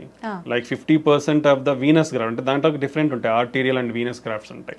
ఆర్టీరియల్ గ్రాఫ్ట్ లాంగ్ పేటెన్సీ ఉంటుంది, that is the best thing. Arterial grafts complete గా బైపాస్ లో ఆర్టీరియల్ గ్రాఫ్ట్స్ వాడితే it's very good, life span is very good, 15 to 20 years safe గా ఉంటుంది. వీనస్ గ్రాఫ్ట్స్ ఆల్మోస్ట్ ఇప్పుడు ఒక పేషెంట్ కి 3-4 గ్రాఫ్ట్లు వేస్తారు. సో వీనస్ గ్రాఫ్ట్స్ ఏంటంటే 50% ఆఫ్ ద పీపుల్స్ లో అట్లీస్ట్ ఒక వీనస్ గ్రాఫ్ట్ అయినా విత్ ఇన్ 1 year క్లోజ్ అవుతుంది. That is the data what is showing. 40 to 50% of the patients లో అట్లీస్ట్ 4 వీనస్ గ్రాఫ్ట్లు వేస్తే ఒకటైతే మూసుకుపోతుంది. ఓకే, బట్ మనకి అదే చెప్పాను కదా, ఇప్పుడున్న technology we are having image guided stunting అంటాం. ఓకే, దాంట్లో ఏంటంటే క్లియర్ గా ఇప్పుడు ఇలా ఉంది, బ్లాక్ ఉంది, నేను ఒక చిన్న కెథటర్ని అంటే ఒక కెమెరాని పంపిస్తాను, చూసి ఈ వాల్లో ఏముంది, ఎంత కొవ్వు శాతం ఉంది, కొవ్వే ఉందా, ఫైబ్రస్ టిష్యూ అంటాం, లేదా సిమెంట్ కాల్షియం అంటాం, అంటే సిమెంట్ లాగా గట్టిగా ఉంటుంది అనమాట, కాల్షియం ఉందా, సో ఏముందని తెలుసుకోవచ్చు. ఎంత దూరం ఉంది ఆ డిసీజ్, ఈ వెజల్ సైజ్ ఎంత, సో ప్రతి డీటెయిల్ వస్తుంది మనకి. ఈ డీటెయిల్స్ వచ్చినప్పుడు ఏమవుతుందంటే, ఈ కాల్షియం ఉన్నప్పుడు స్టంట్ పెడితే ఏమవుతుంది, సరిగ్గా ఎక్స్పాండ్ కాదు. So we need to use additional techniques to break that calcium. మనకు 4-5 టెక్నాలజీస్ ఉన్నాయి కాల్షియం బ్రేక్ చేయడానికి. సో ఆ కాల్షియం బ్రేక్ చేసిన తర్వాత నువ్వు స్టంట్ పెడితే ప్రాపర్గా ఎక్స్పాండ్ అవుతుంది. ఎక్స్పాండ్ అయిన తర్వాత కూడా ఆ స్టంట్ సరిగా కూర్చుందా లేదనేది మళ్ళీ కెమెరా పెట్టి చూస్తాము. ఓకే, సో అప్పుడు ఏం తెలుస్తుంది, స్టంట్ పెట్టినాక ఈ స్టంట్ అనేది ప్రాపర్గా ఇట్లా లేకుండా ప్రాపర్గా ఎక్స్పాండ్ అయిందా, ఈ గోడకు అంటే మన వెజల్ వాల్ గోడకు ఏదైతే ఉందో దానికి అతుక్కునిందా, లేదా ఈ స్టంట్ పెట్టినాక లోపల ఏమైనా కాంప్లికేషన్స్ ఉన్నాయా, కోసుకుపోవడం కానీ, టిష్యూ ప్రొలాప్స్ కానీ, రక్తం కట్టడం, అంటే everything we come to know. We are having some guidelines. ఇది స్టంట్ పెట్టిన తర్వాత ఈ ఏరియా అంటాం, ఈ ఏరియా ఒక గైడ్ లైన్, దీనికంటే ఇంత పైన ఉంటే మళ్ళీ మూసుకుపోయే ఛాన్స్ చాలా తక్కువ. సో ఈ పారామీటర్స్ అన్ని చెక్ చేస్తాం. చెక్ చేసినప్పుడు ఇఫ్ ఎవ్రీథింగ్ ఈస్ ఫిట్ 99% పేటెంట్గా ఉంటాయి, మూసుకుపోవు. Okay so that is the advancement nowadays all guidelines European కానీ అమెరికన్ గైడ్లైన్స్ కానీ image guided stenting they are advising 100% image guided stenting but it comes added cost కాబట్టి as already discussed economics involvement ఉంది కాబట్టి it's very difficult to practice but if you use in every case definitely we can bring 100% results. Long term results are 100%. Malli moosukupoye chance undadu. And quality of the stunts. So better quality of the stunts, whatever you do the standard quality stunts, the chances of occlusion are very less. మూసుకుపోవడం అనేది చాలా తక్కువ ఉంటుంది. Grafts అయితే ఎలా ఇన్ని సంవత్సరాలు వస్తాయి, స్టంట్లు కూడా అన్ని సంవత్సరాలు వస్తాయి. సో స్టంట్లు ఏదో వేయించుకుంటే మూసుకుపోతాయనే అపోహలు అయితే ఎవరు ఉండద్దండి. ఇప్పుడున్న technologies and the better platforms. ప్రీవియస్గా స్టంట్స్ ఎలా ఉండేదంటే కొంచెం థిక్నెస్ ఉండేటివి, డిజైన్ ఉండేది, అంటే open cell closed cell design అంటాం, అంటే లింక్స్ ఇప్పుడు ఇట్లా లింక్స్ ఉంటాయి అనమాట, డిఫరెంట్ ప్యాటర్న్స్ ఉండేటి అనమాట. ఇప్పుడు ఇవన్నీ టెక్నాలజీ చేంజ్ అయింది, థిక్నెస్ అనేది తగ్గింది, డ్రగ్ కోటెడ్ అనేది వచ్చింది, ఈ లింక్స్ అనేది డిఫరెంట్ లింక్ డిజైన్స్ వచ్చాయి for better seating in the vessel. So ఈ అన్ని టెక్నాలజీతో it's doing very good nowadays. So almost like more than 97-98% కంప్లీట్గా పేటెంట్ ఉంటాయి, మూసుకుపోవు. Only less chances, only 2-3% only మూసుకుపోయి, స్టిల్ లెస్, చాలా తక్కువ అది మూసుకుపోవడం. So stents are very good option and very safe procedure and very easy. Stent వేయించుకున్నాక 2వ రోజుకి డిశ్చార్జ్ అయిపోతాం, హ్యాపీగా పోతాం, హ్యాపీగా అన్ని పనులు చేసుకుంటాం. సో ఈ అపోహల నుంచి బయటకు రండి. ఇంత అడ్వాన్స్మెంట్స్ ఇంత ఉన్న తర్వాత ఓపెన్ హార్ట్ అనేది చాలా తక్కువ అవసరం పడుతుంది. బట్ డెఫినెట్లీ ఎవరికైతే ఇండికేటెడ్ ఉందో వాళ్ళకి ఆ ఆప్షన్ ఇస్తాము. But majority of the people we can do stunting and lot of technologies is they. ప్రతి వెజల్ని కూడా ఓపెన్ చేయొచ్చు ఇప్పుడున్న మనకున్న టెక్నాలజీతో. So that is my advice. Okay sir, ఒకసారి స్టంట్ అయిన తర్వాత కానీ ఓపెన్ హార్ట్ సర్జరీ అయిన తర్వాత కానీ పేషెంట్ ఎన్ని మంత్స్కి ఒకసారి చెకప్ చేయించుకోవాల్సి ఉంటుంది? Usually in early stages, initially we'll always ask for early reviews. ఎందుకంటే we have to carefully follow them. ఎందుకంటే ఒకసారి హార్ట్ అటాక్ ఎఫెక్ట్ అయిన తర్వాత మళ్ళీ ఎఫెక్ట్ అయ్యే ఛాన్సెస్ ఎక్కువ ఉంటాయి కాబట్టి, అండ్ వాళ్ళకున్న రిస్క్ ఫ్యాక్టర్స్ అనేది మనం కేర్ఫుల్గా కంట్రోల్ చేయాలి, పర్టికులర్లీ డయాబెటీస్ ఉన్న వాళ్ళు. ఇనిషియల్లీ ఎవ్రీ మంత్లీ రావడం చాలా మంచిది. సో దట్ మీకు మీ బీపీ కంట్రోల్ కానీ, షుగర్ కంట్రోల్ కానీ, కొలెస్ట్రాల్ కంట్రోల్ కానీ స్ట్రిక్ట్గా చేయడం వల్ల మీకు ఫ్యూచర్లో ప్రాబ్లమ్స్ లేకుండా ఉంటుంది. సో మీ హార్ట్ గిన ఒకవేళ హార్ట్ ఫంక్షన్ గిన వీక్ అయిందనుకోండి, ఎవ్రీ మంత్లీ చెక్ చేయించుకుంటే ఎంత ఇంప్రూవ్ అవుతుంది అనేది మనకు తెలుస్తుంది. సో వీల్ మినిమల్లీ 3 months వరకు చూస్తాం. 3 monthsలో ద ఇంప్రూవ్మెంట్ ఎంత వస్తుంది అది మాక్సిమం ఉంటుంది. Okay, after that minimal improvement ఉంటుంది. సో దాన్ని బట్టి ఫర్దర్ ట్రీట్మెంట్ ఆప్షన్స్ ఉంటాయి. ఇప్పుడు హార్ట్ ఫంక్షన్ అనేది లెస్ దెన్ 30-35% ఉందనుకోండి, even after 3 months of treatment with good medications, okay, అప్పుడు వాళ్ళకి ఐసీడీ అనేది ఉంటుంది, అంటే హార్ట్ వీక్ ఉన్న వాళ్ళు సడన్ గా చనిపోయే అవకాశాలు ఎక్కువ ఉంటాయి. సో అలాంటి వాళ్ళు ముందే, అంటే హార్ట్ రేట్ అబ్నార్మాలిటీస్ రాకముందే ఐసీడీ అనేది వేయించుకుంటే వాళ్ళు ఫ్యూచర్లో సడన్ గా చనిపోయే ప్రమాదం నుంచి కాపాడుకోవచ్చు అనమాట. సో ఇది చాలా ఇంపార్టెంట్. ఓకే, సో ఇలాంటివన్నీ మనకి కేర్ఫుల్ అబ్జర్వేషన్లో ఉంటేనే తెలుస్తాయి. ఇప్పుడు షుగర్ ఉన్న వాళ్ళు 3 monthsకి వచ్చారనుకోండి, అన్కంట్రోల్డ్ షుగర్ ఉంటే వేసిన స్టంట్లు కానీ, గ్రాఫ్ట్స్, బైపాస్ గ్రాఫ్ట్లు కానీ ఫెయిల్ అయిపోతాయి. ఇవన్నీ చాలా ఇంపార్టెంట్ కాబట్టి ఇనిషియల్గా around 3 to 6 months every monthly visit will help them. అంటే that also depends on the patient condition బట్టి, సిమ్టమ్స్ బట్టి డాక్టర్ అడ్వైస్ చేస్తారు. After that if the patient is good, every 2 months or 3 months they can follow. Okay, ప్రతి ఒక్కరు అంటే local availability ఉన్న వాళ్ళు నెల వస్తారు, బట్ బయట నుంచి ఊర్ల నుంచి వచ్చే వాళ్ళు నెల రావాలి అంటే వాళ్ళకి ఇబ్బందులు వాళ్ళకు ఉంటాయి. సో అలాంటి వాళ్ళు స్ట్రిక్ట్ గా కంట్రోల్ పెట్టుకొని మంచిగా ఉంటే 2-3 months కి ఫాలో అవ్వచ్చు. లేదా అక్కడ దగ్గరలో ఉన్న డాక్టర్స్ ఉన్నా కానీ లోకల్ గా ఫాలో అవ్వచ్చు, స్పెషలిస్ట్ ఎవరైనా అవైలబిలిటీ ఉంటే. Okay, that is the advice. After that అంతా బాగుంది 1 సంవత్సరం వరకు అంటే yearly annual checkups compulsory. Okay, 1 సంవత్సరానికి అంతా బాగుంది, హార్ట్ ఫంక్షన్ ఇంప్రూవ్ అయిపోయింది, రెగ్యులర్ గా మందులు వాడుతున్నాడు, బీపీ, షుగర్, కొలెస్ట్రాల్ అన్ని కంట్రోల్లో ఉన్నాయి, తనకి ఏమి సిమ్టమ్స్ ఏం లేవు, ప్రాబ్లమ్స్ ఏం లేవు, they can do every 6 months or annual checkups. వాళ్ళకి అప్పుడు ఆ ఫర్దర్ రివ్యూలో you can identify if any problems is there, otherwise they can continue మళ్ళీ అవే మందులు వాడుకోవచ్చు అనమాట. ఓకే సార్, ఒకసారి స్టంట్ వేసి అది మూసుకుపోయిన తర్వాత మళ్ళీ స్టంట్ వేయటం అనేది రిస్క్తో కూడుకున్న పని అంటారా? Nice question. అసలుకి లైక్ గుడ్ క్వశ్చన్స్ మీరు అడుగుతున్నారు, ఎందుకంటే lot of people have to know all these things. ఒకసారి స్టంట్ వేసిన తర్వాత మళ్ళీ స్టంట్ అనేది వేయించుకోవచ్చు, it's not a problem. Even second time fail అయినాక థర్డ్ టైం కూడా వేయించుకోవచ్చు. Up to 3 maximum levels there is a chance. Now we are having latest technology called drug coated balloons. And it's like previous technology but refined now came with very refinement and good clinical ట్రయల్స్తో వచ్చి it showing promising results call drug coated balloon. అంటే stent అవసరం లేకుండా మనము మందు పూసిన బెలూన్ని తీసుకొని పోయి ఎక్కడైతే బ్లాక్ ఉందో అంటే దాన్ని ఫస్ట్ ఏదైతే బ్లాక్ ఉందో దాన్ని ఓపెన్ చేస్తాం, నీట్గా వెజల్ సైజ్ ఎంత సైజ్ ఉందో ఆ సైజ్కి మనం దాన్ని ఓపెన్ చేస్తాం. ఓపెన్ చేసిన తర్వాత స్టంట్ పెట్టకుండా మనం ఆ డ్రగ్ కోటెడ్ బెలూన్ని తీసుకొని పోయిస్తే ఆ డ్రగ్ కోటెడ్ బెలూన్ని ఎక్కడైతే నేరో అయిందో అక్కడ పెట్టినప్పుడు ఆ బెలూన్ మీద ఉండే డ్రగ్ మొత్తం వెజల్లోకి అంతా అబ్జర్వ్ అయిపోతుంది. అబ్జర్వ్ అయ్యి అక్కడ మళ్ళీ బ్లాక్ రాకుండా ప్రివెంట్ చేస్తుంది అనమాట. సో ఇది అడ్వాన్స్మెంట్. సో ఈ డ్రగ్ కోటెడ్ బెలూన్ అడ్వాన్స్మెంట్స్ తో ఆల్మోస్ట్ లైక్ ఇప్పుడు స్టంట్ బ్లాక్ అయింది అనుకోండి, వీళ్ళు ఓపెన్ అంటే మనం ఎందుకు బ్లాక్ అయింది అనేది అనలైజ్ చేస్తాం first. That is the advantage of imaging. దాన్ని ఓసిటీ ఇమేజింగ్ అంటాం. ఆ ఓసిటీ ఇమేజింగ్తో ఎందుకు అంటే నియోఆథ్రో అంటే మళ్ళీ కొలెస్ట్రాల్ పేరుకుపోయిందా, లేదంటే స్టంట్ ఎక్స్పాండ్ కాలేదా ప్రాపర్గా, లేదంటే స్టంట్ ఫ్రాక్చర్ ఏమన్నా ఉందా, స్టంట్ వాల్కి సరిగా అత్తుకోలేదా, ఈ ఫ్యాక్టర్స్ అన్ని మనం అనలైజ్ చేస్తాం ఇమేజింగ్ ద్వారా. సో మనకి దేని వల్ల అని తెలిసినప్పుడు we can take a proper decision. So అలాంటి సమయంలో ఇప్పుడు సరిగా ఎక్స్పాండ్ కాలేదో లేదంటే సరిగా అత్తుకోలేదు అనుకోండి, ఓపెన్ చేసి ప్రాపర్గా డైలేట్ చేసి డ్రగ్ కోటెడ్ బెలూన్ పెడితే ఫ్యూచర్లో మళ్ళీ బ్లాక్ ఉండదు. లేదు ప్రాపర్గా ఎక్స్పాన్షన్ అయింది, వెజల్ వాల్ కత్తుకుంది, స్టంట్ లోపల మళ్ళీ కొవ్వు పేరుకుపోయి మళ్ళీ బ్లాక్ వచ్చింది అనుకోండి, then we will do depends on the characteristics of the plaque. ప్రాపర్గా ఎక్స్పాన్షన్ అయింది, no major issues, plaque and cholesterol burden అంత లేదు అనుకుంటే డ్రగ్ కోటెడ్ బెలూన్ వాడచ్చు. లేదు చాలా బర్డన్ ఉంది, టఫ్ లీజన్ ఉంది, స్టంట్ కంపల్సరీ అంటే స్టంట్ మళ్ళీ పెట్టచ్చు. So 2 to 3 times or 4 times we can use drug coated balding technology and stunting. So multiple times block అయినా వర్రీ అవ్వాల్సిన అవసరం లేదు. చాలా మంది వర్రీ అవుతున్నారు. ఇండియా అది ఐ ఆల్వేస్ టెల్ యూ, అంటే మన దేశంలో ఎకనామిక్స్ అనేది చాలా ఇంపార్టెంట్ అండి, బికాస్ ఇన్సూరెన్స్ అనేది చాలా తక్కువగా ఉంటుంది. That's why insurances are compulsory to face all these problems. ఎందుకంటే మనకున్న లైఫ్ స్టైల్కి we don't know what problems will get. Everybody అంటే not only general public, everybody even educated uneducated అందరికి కూడా ఇన్సూరెన్స్ అనేది కంపల్సరీ. బికాస్ ఈ prices whatever you see prices are increasing every year. మనకు health care అనే కాదు, అన్ని prices పెరుగుతున్నప్పుడు హెల్త్ కేర్లో కూడా పెరుగుతాయి. So if you want to deal with rising prices, insurance is a compulsory thing. So మనకి ఎకనామిక్స్ అన్ని ఉంటాయి కాబట్టి it's very difficult some decisions.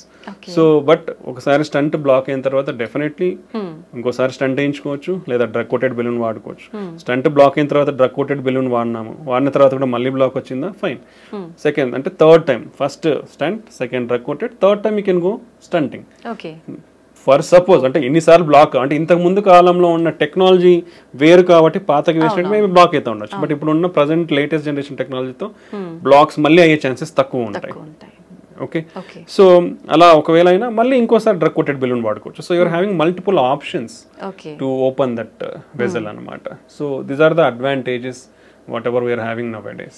Okay sir, జనరల్గా మనం ఎలాంటి చిన్న చిన్న ఆపరేషన్స్ చేసినా కూడా కాంప్లికేషన్స్ అయితే కంపల్సరీ. ఇంత పెద్ద సర్జరీ, హార్టే మనకు మెయిన్. ఇలాంటి సర్జరీ చేసినప్పుడు ఖచ్చితంగా కాంప్లికేషన్స్ వస్తాయి. Very good. ఎక్కువ ఎలాంటి కాంప్లికేషన్స్ వస్తాయి? అసలు మీరు అడిగే క్వశ్చన్ ఎక్సలెంట్ చెప్తున్నాను. నిజంగా ఇంతవరకు నేను చాలా ఇంటర్వ్యూస్ ఇచ్చాను, nobody has thought about it. ఎందుకంటే lot of practical scenarios if you see, మీరు అనేది అందరూ అలా ఆలోచిస్తే చాలా మంచిది. Because the doctor always try to give the best result.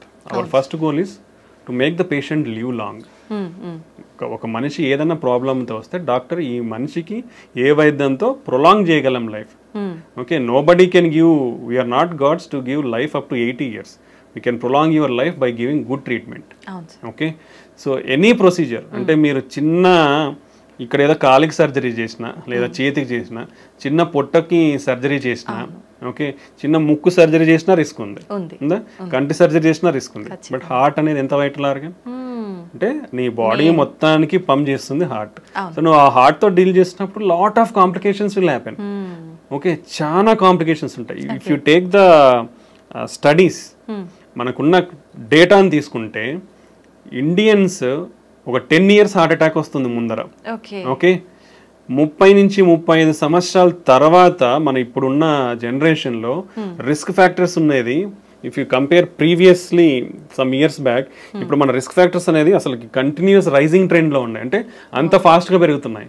You know hour ageing population ఇంతకుముందు యూఎస్లో 75 years ఏజ్ డబుల్ కానికి 65 పట్టింది, అంటే ఆ పాపులేషన్ ఏజ్డ్ పాపులేషన్ డబుల్ కానికి 65 years పట్టింది. ఇండియాలో ఎవ్రీ 25 yearsకి డబుల్ అవుతుంది. ఎవ్రీ 25 yearsకి 50 years more than aged population is doubling in India.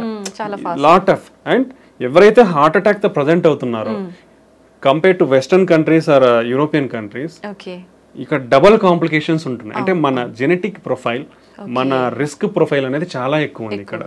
So complications అనే రేట్స్ కూడా ఎక్కువ ఉన్నాయి. So compared to others, we are having higher complication rates. These are because of our lifestyle and our genetic factors and demographic factors. So heart is a very vital organ. So endukante everything will happen in seconds andi ikkada. So we take that much precaution to do any procedure, either in stunting kani ante lot of procedures. If we count, I will take some 30 40 50 procedures and I will name it. అంటే not only stunting ఒకటే కాదు, కార్డియాలజీలో ఉండేది heart holes ఉంటాయి. Heart holes ని close చేస్తాం, దాంట్లో different రకాల heart holes ఉంటాయి. లేదా ఈ వాల్స్ అనేది నేరో అయిపోతాయి, నేరో అయినప్పుడు బెలూన్ తీసుకుని పోయి ఓపెన్ చేస్తాం. ఓకే, ఇవి ఉంటాయి. పేస్ మేకర్స్ ఉంటాయి, ఐసిడిస్ ఉంటాయి. ఓకే, ఇలాంటి చాలా ప్రొసీజర్స్ ఉన్నాయి కార్డియాలజీలో. So without the need of open heart surgery we are doing all these things. So ఇలాంటి అయ్యే టైంలో రిస్క్ అనేది డెఫినెట్లీ ఉంటుందండి. బట్ లాట్ ఆఫ్ ప్రికాషన్స్ తీసుకొని, అంటే ఇప్పుడు బీపీ పడిపోతుంది అంటే బీపీ కోసం ఒక బెలూన్, ఐఏబీపీ బెలూన్ అనేది ఇండియాలో రీజనబుల్ కాస్ట్ దొరుకుతుంది. ఇంపెల్లా అని ఉంటుంది కానీ it's very costly. It's like lot of people it is unreachable నౌడేస్ till now, even ఇప్పుడు కూడా. సో ఐఏబీపీ బెలూన్స్ రెడీగా పెట్టుకుంటాం. హార్ట్ రేట్ పడిపోయే ఛాన్స్ ఉండొచ్చు. హార్ట్ రేట్ పడిపోనికి పేస్ మేకర్ అనేది రెడీగా ఉంటుంది. ఒకవేళ డెఫినెట్లీ అవుతుందని తెలిసినప్పుడు ముందే పేస్ మేకర్ పెడతాం. లేదా బీపీ పడిపోతుందంటే ముందే బీపీ బెలూన్ సపోర్ట్ కోసం పెట్టుకుంటాం. బీపీ కోసం ఇంజెక్షన్స్ రెడీగా పెట్టేసుకుంటాం. Okay, kidney failure, kidney creatinine levels అబ్నార్మల్గా ఉన్నాయంటే దానికి స్పెసిఫిక్ కాంట్రాస్ట్ ఉంటాయి, విజీ ప్యాక్ అంటాం. సో అవి స్పెసిఫిక్ అంటే కిడ్నీ డ్యామేజ్ కాకుండా ప్రికాషనరీ మెజర్స్ తీసుకొని స్టార్ట్ చేస్తాము. ఓకే, దెన్ హార్ట్ రేట్ సడన్గా పెరిగే ఛాన్స్ ఉండొచ్చు. సడన్గా పెరిగే ఛాన్స్ ఉంటే సడన్గా అది షాక్ ఇస్తే కంట్రోల్ చేయడానికి డిఫిబ్రిలేటర్ రెడీ ఉంటుంది. ఓకే, దెన్ పేషెంట్కి సడన్గా ఆయాసం రావచ్చు. ఆయాసం వస్తే ట్యూబ్ వేసుకొని వెంటిలేటర్, మిషన్, అనస్థీషియా రెడీగా ఉంటారు. ఓకే, దెన్ బీపీ సడన్ గా పెరిగే ఛాన్స్ ఉంటుంది. బీపీ తగ్గించడానికి సడన్ గా మెడికేషన్స్ రెడీగా ఉంటాయి. How many precautions we are taking. మా క్యాత్ ల్యాబ్స్ అంటే ఈ ప్రొసీజర్స్ చేసేటప్పుడు we are having minimum of 7 to 8 persons there.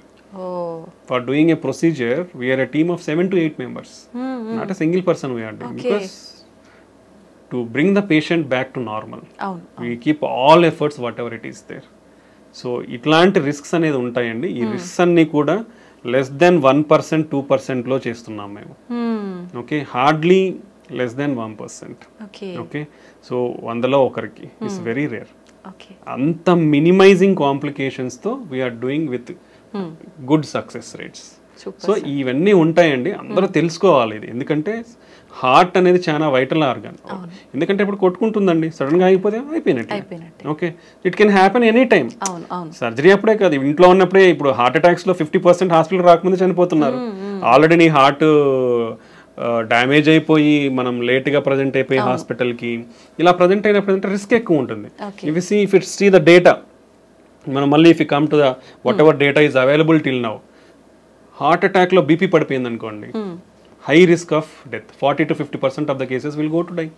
ఎక్కువ ఛాన్సెస్ ఉంటాయి. 40 to 50% రికవర్ అవుతారు with simple medications or just going stunting.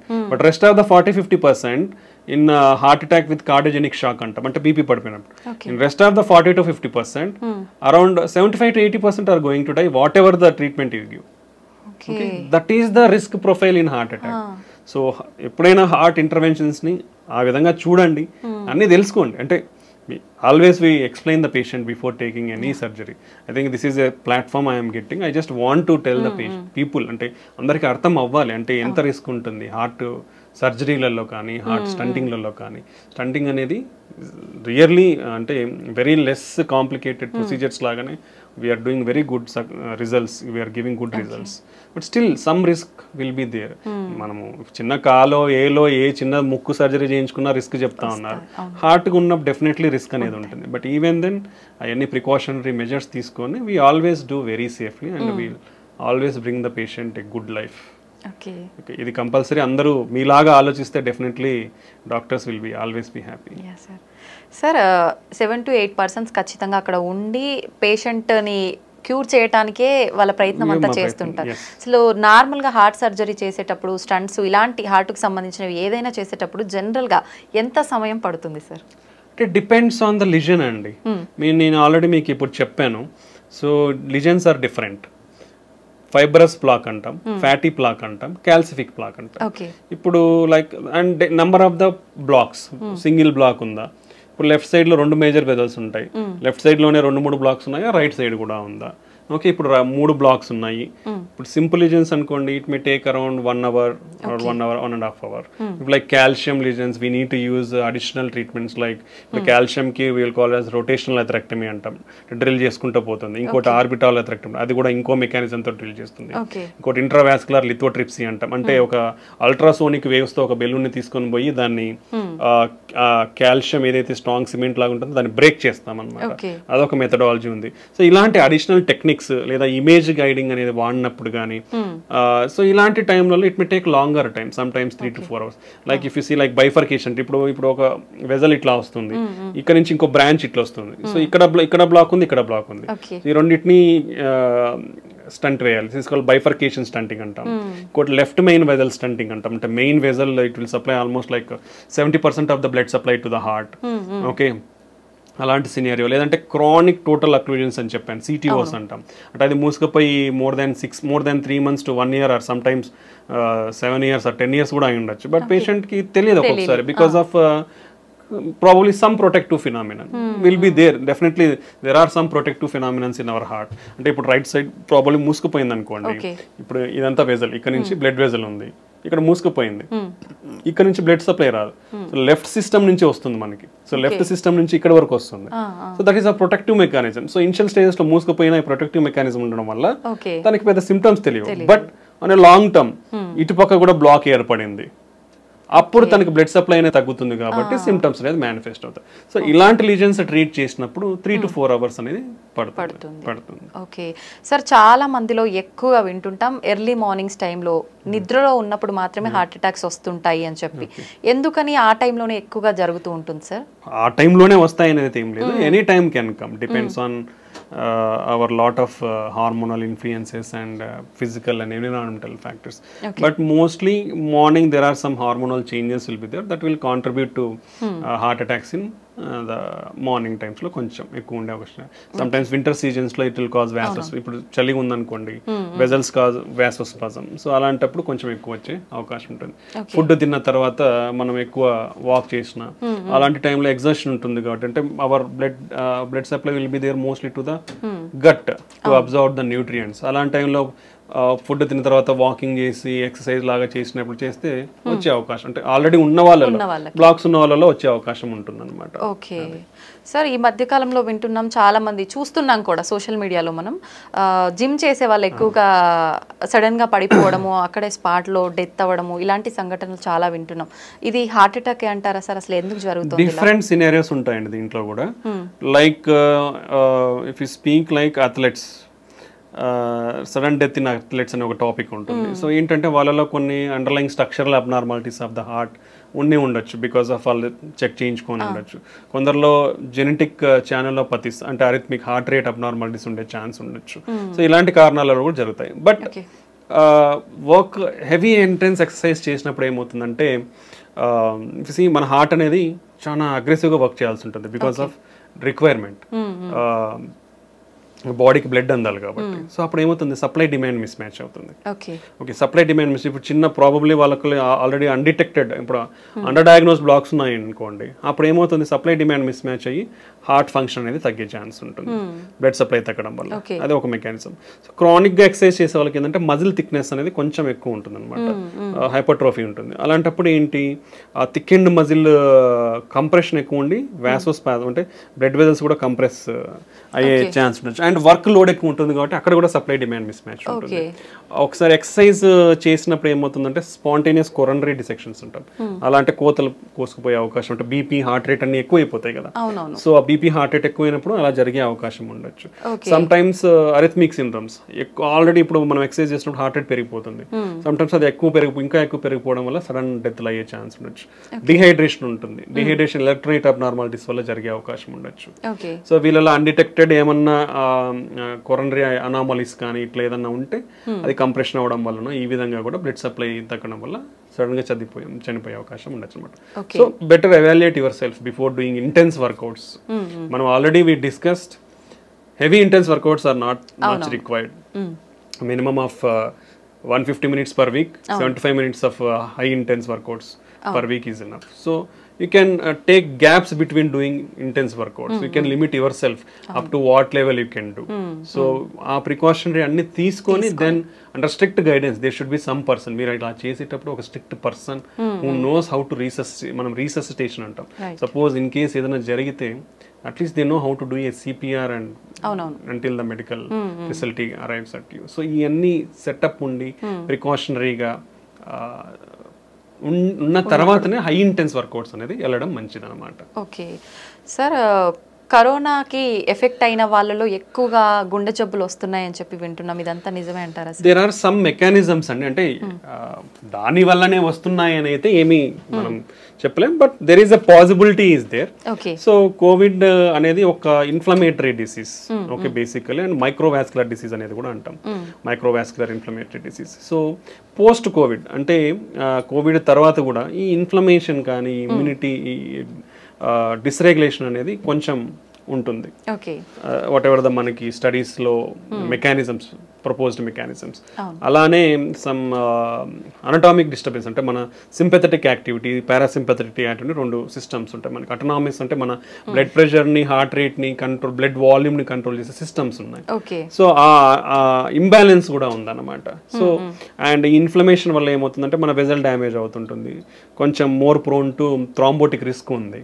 So ఈ అండర్లయింగ్ మెకానిజమ్స్ వల్ల కోవిడ్ తర్వాత కూడా కొంచెం, అంటే పర్టికులర్లీ ఈ రిస్క్ కూడా ఎవరిలో ఎక్కువ ఉంటుందంటే రిస్క్ ఫ్యాక్టర్స్ ఉన్న వాళ్ళల్లో, already sugar, BP, cholesterol problem, kidney problems, old age ఉన్న వాళ్ళు, ఆల్రెడీ హెల్త్ ఇష్యూస్ ఉన్న వాళ్ళల్లో కొంచెం ఇవి ఎక్కువగా చూపిస్తా ఉందన్నమాట. అదర్వైజ్ రెస్ట్ ఆఫ్ ద పీపుల్లో అంత ఎఫెక్ట్స్ మనకి, ఇలాంటి వాళ్ళలో కొంచెం ఎఫెక్ట్స్ ఉండే అవకాశం అయితే ఉంటుంది అనమాట. సో పోస్ట్ కోవిడ్ ఈ విధంగా జరిగే అవకాశం కనిపిస్తా ఉంది. ఓకే సార్, వంశ పారంపర్యంగా కూడా మనకు జెనెటిక్స్ ని బట్టి హార్ట్ అటాక్ వచ్చే ఛాన్స్ ఉంటుందని అయితే వింటున్నాం. ఎంత వరకు వచ్చే అవకాశం ఉంటుంది సార్? ఎంత శాతం? 1.5 to 2 fold రిస్క్ ఉందండి, అంటే 2 రెట్లు ఎక్కువ ఉంది. పర్టికులర్లీ హార్ట్ అటాక్ ఇంట్లో వాళ్ళకి లెస్ దాన్ 50 to 55 years లోపల మన ఇంట్లో వాళ్ళకి ఎవరికన్నా హార్ట్ అటాక్ వచ్చింది అనుకోండి, 2 రెట్లు ఎక్కువ మనం రిస్క్ లో ఉన్నట్లే. Okay, so lot of people are recognizing that thing. ఫ్యామిలీలో చాలా మంది కూడా మేము చూస్తుంటాం ప్రాక్టీస్లో, they will come and regularly check themselves. So compulsory definitely genetic factories అనేది చాలా ఇంపార్టెంట్ అండి. సో 2 times రిస్క్ అనేది ఉంటుంది. సో కాబట్టి పర్టికులర్లీ ఇలాంటి సంఘటనలు ఇంట్లో ఎవరికైనా జరిగితే యంగ్స్టర్స్, ఫ్యామిలీలో ఉన్న యంగ్స్టర్స్ అందరూ కూడా చాలా కాషియస్గా ఉండాలి. రెగ్యులర్ చెకప్స్ అనేది కంపల్సరీ చేయించుకోవాలి. ఓకే, జెనెటిక్ కాంపోనెంట్ ఉంటుంది కాబట్టి హెల్తీ లైఫ్ స్టైల్ ఫాలో అవ్వాలి, రెగ్యులర్ ఎక్సర్సైజ్ చేయాలి. సో అండ్ ఒకవేళ ఈ వీళ్ళల్లో ఎవరికైనా రిస్క్, ఇప్పుడు హార్ట్ అటాక్లో ఇట్లా జరిగిన వాళ్ళకి బీపీ, షుగర్లు కూడా ఉండే అవకాశం ఉంటుంది ఇంట్లో. సో డెఫినెట్లీ అవన్నీ కూడా కంట్రోల్లో పెట్టుకోవాలి. ఈ జాగ్రత్తలు తీసుకుంటే మనం కొంచెం రిస్క్ను తగ్గించుకునే వాళ్ళం అవుతాం. ఓకే సార్, చాలా మంది పిల్లలు బై బర్తే హార్ట్లో హోల్ ఉందని చెప్పి రకరకాల హార్ట్ ప్రాబ్లమ్స్ గురించి వింటుంటాం. ఇవన్నీ జెనెటిక్స్ అంటారా, వేరే ఇంకేదైనా రీజన్స్ ఉంటాయంటారా? మెయిన్ థింగ్ ఈజ్ జెనెటిక్స్ అండి. హార్ట్ హోల్స్ అనేది నిజంగా చెప్పాలంటే it's a good treatable disease. అది ఉంటే lot of the kids will get definite good treatment. But అది కాకుండా కాంప్లెక్స్ కంజెనిటల్ హార్ట్ డిసీజెస్ అంటాం. These are very difficult to treat. అంటే surgeries available, but they have to be long-term problems will be there in those type of complex congenital heart defects lo. Okay, primary thing genetics kaakunda second thing manam chuste maternal health is important. That is the most one of the most reason to consider. Andike lot of governments had concentrated on maternal health also. So వాళ్ళకి good nutrition is important. And మనం already discuss చేసుకున్నాం, వీళ్ళకి BP sugar ఇవన్నీ కూడా develop కాకుండా ఉంటే they will give healthy, particularly infections, maternal infections కానీ, maternal drug abuse, maternal smoking, alcohol, drugs కానీ ఇవన్నీ ఉండకూడదు యూజువల్గా. ఓల్డ్ జనరేషన్లో అయితే లేవు, న్యూ జనరేషన్ మనకు తెలియదు ఎంత. సో ఇవన్నీ డ్రగ్స్ ఎఫెక్ట్స్ కానీ, దెన్ ఈవెన్ సమ్ మెడికేషన్స్లో కూడా pregnancy ante there are lot of limitations to give some medications. So we will avoid completely some medications in pregnancy. Okay, so there are specific drugs to be given. Avanni monitor cheskoni istam anamata, that every physician or doctors will follow all those things to avoid these complications and infections raakunda. They have to maintain their health well, and their nutrition is most important. And baby birth kuda first 1000 days of baby birth is most important. So they should compulsorily get the breastfeed. Always that is the most healthy diet for the newborn babies. So compulsory every woman should take initiative in breastfeed their babies. And nutrition, after that nutrition of the kids is most important. Okay, so healthy nutrition undali vallaki. Then they should be also taken care from infections, because previously and even now still we are seeing rheumatic heart disease, infection related heart valve problems, acute rheumatic fever and rheumatic heart in children. And then even that infections will cause heart pump failure also, will call as myocarditis. So there are a lot of problems is there in children. So both maternal health and the infant infant health is most important. జాగ్రత్తలు తీసుకుంటే కొంచెం genetic factors anyway మనం avoid చేయలేము కాబట్టి దీనివల్ల కొంచెం risk తగ్గించుకునే అవకాశం ఉండొచ్చు. ఓకే, మీరు ఇందాక కూడా చెప్పారు ఖచ్చితంగా మనము డైట్, ఎక్సర్సైజ్ అనేది ఇంపార్టెంట్. డైలీ రొటీన్ ఏ విధంగా ఉంటే ఇలాంటి ఇష్యూస్ రాకుండా కొంతవరకు కాపాడుకోవచ్చు అంటారు సార్? అంటే there is no specific thing for us. ఒక్కొక్కరి dietary pattern if even okay different states, ఒక స్టేట్లో తీసుకుంటే district dietary pattern is completely different ఉంటుంది. So based on your local diet, lot of people our staple diet is rice. In rice itself you can go better for unpolished rice. Okay, and quantity, how much of quantity you are taking. మనము we are usually 3 meals అందరికి ఇది standard మనకి ఇక్కడ. ఆ 3 meals ని ఎలా తీసుకుంటామంటే మనం overload. So that's not good. So every 3 meals మధ్యలో keep one snack meal.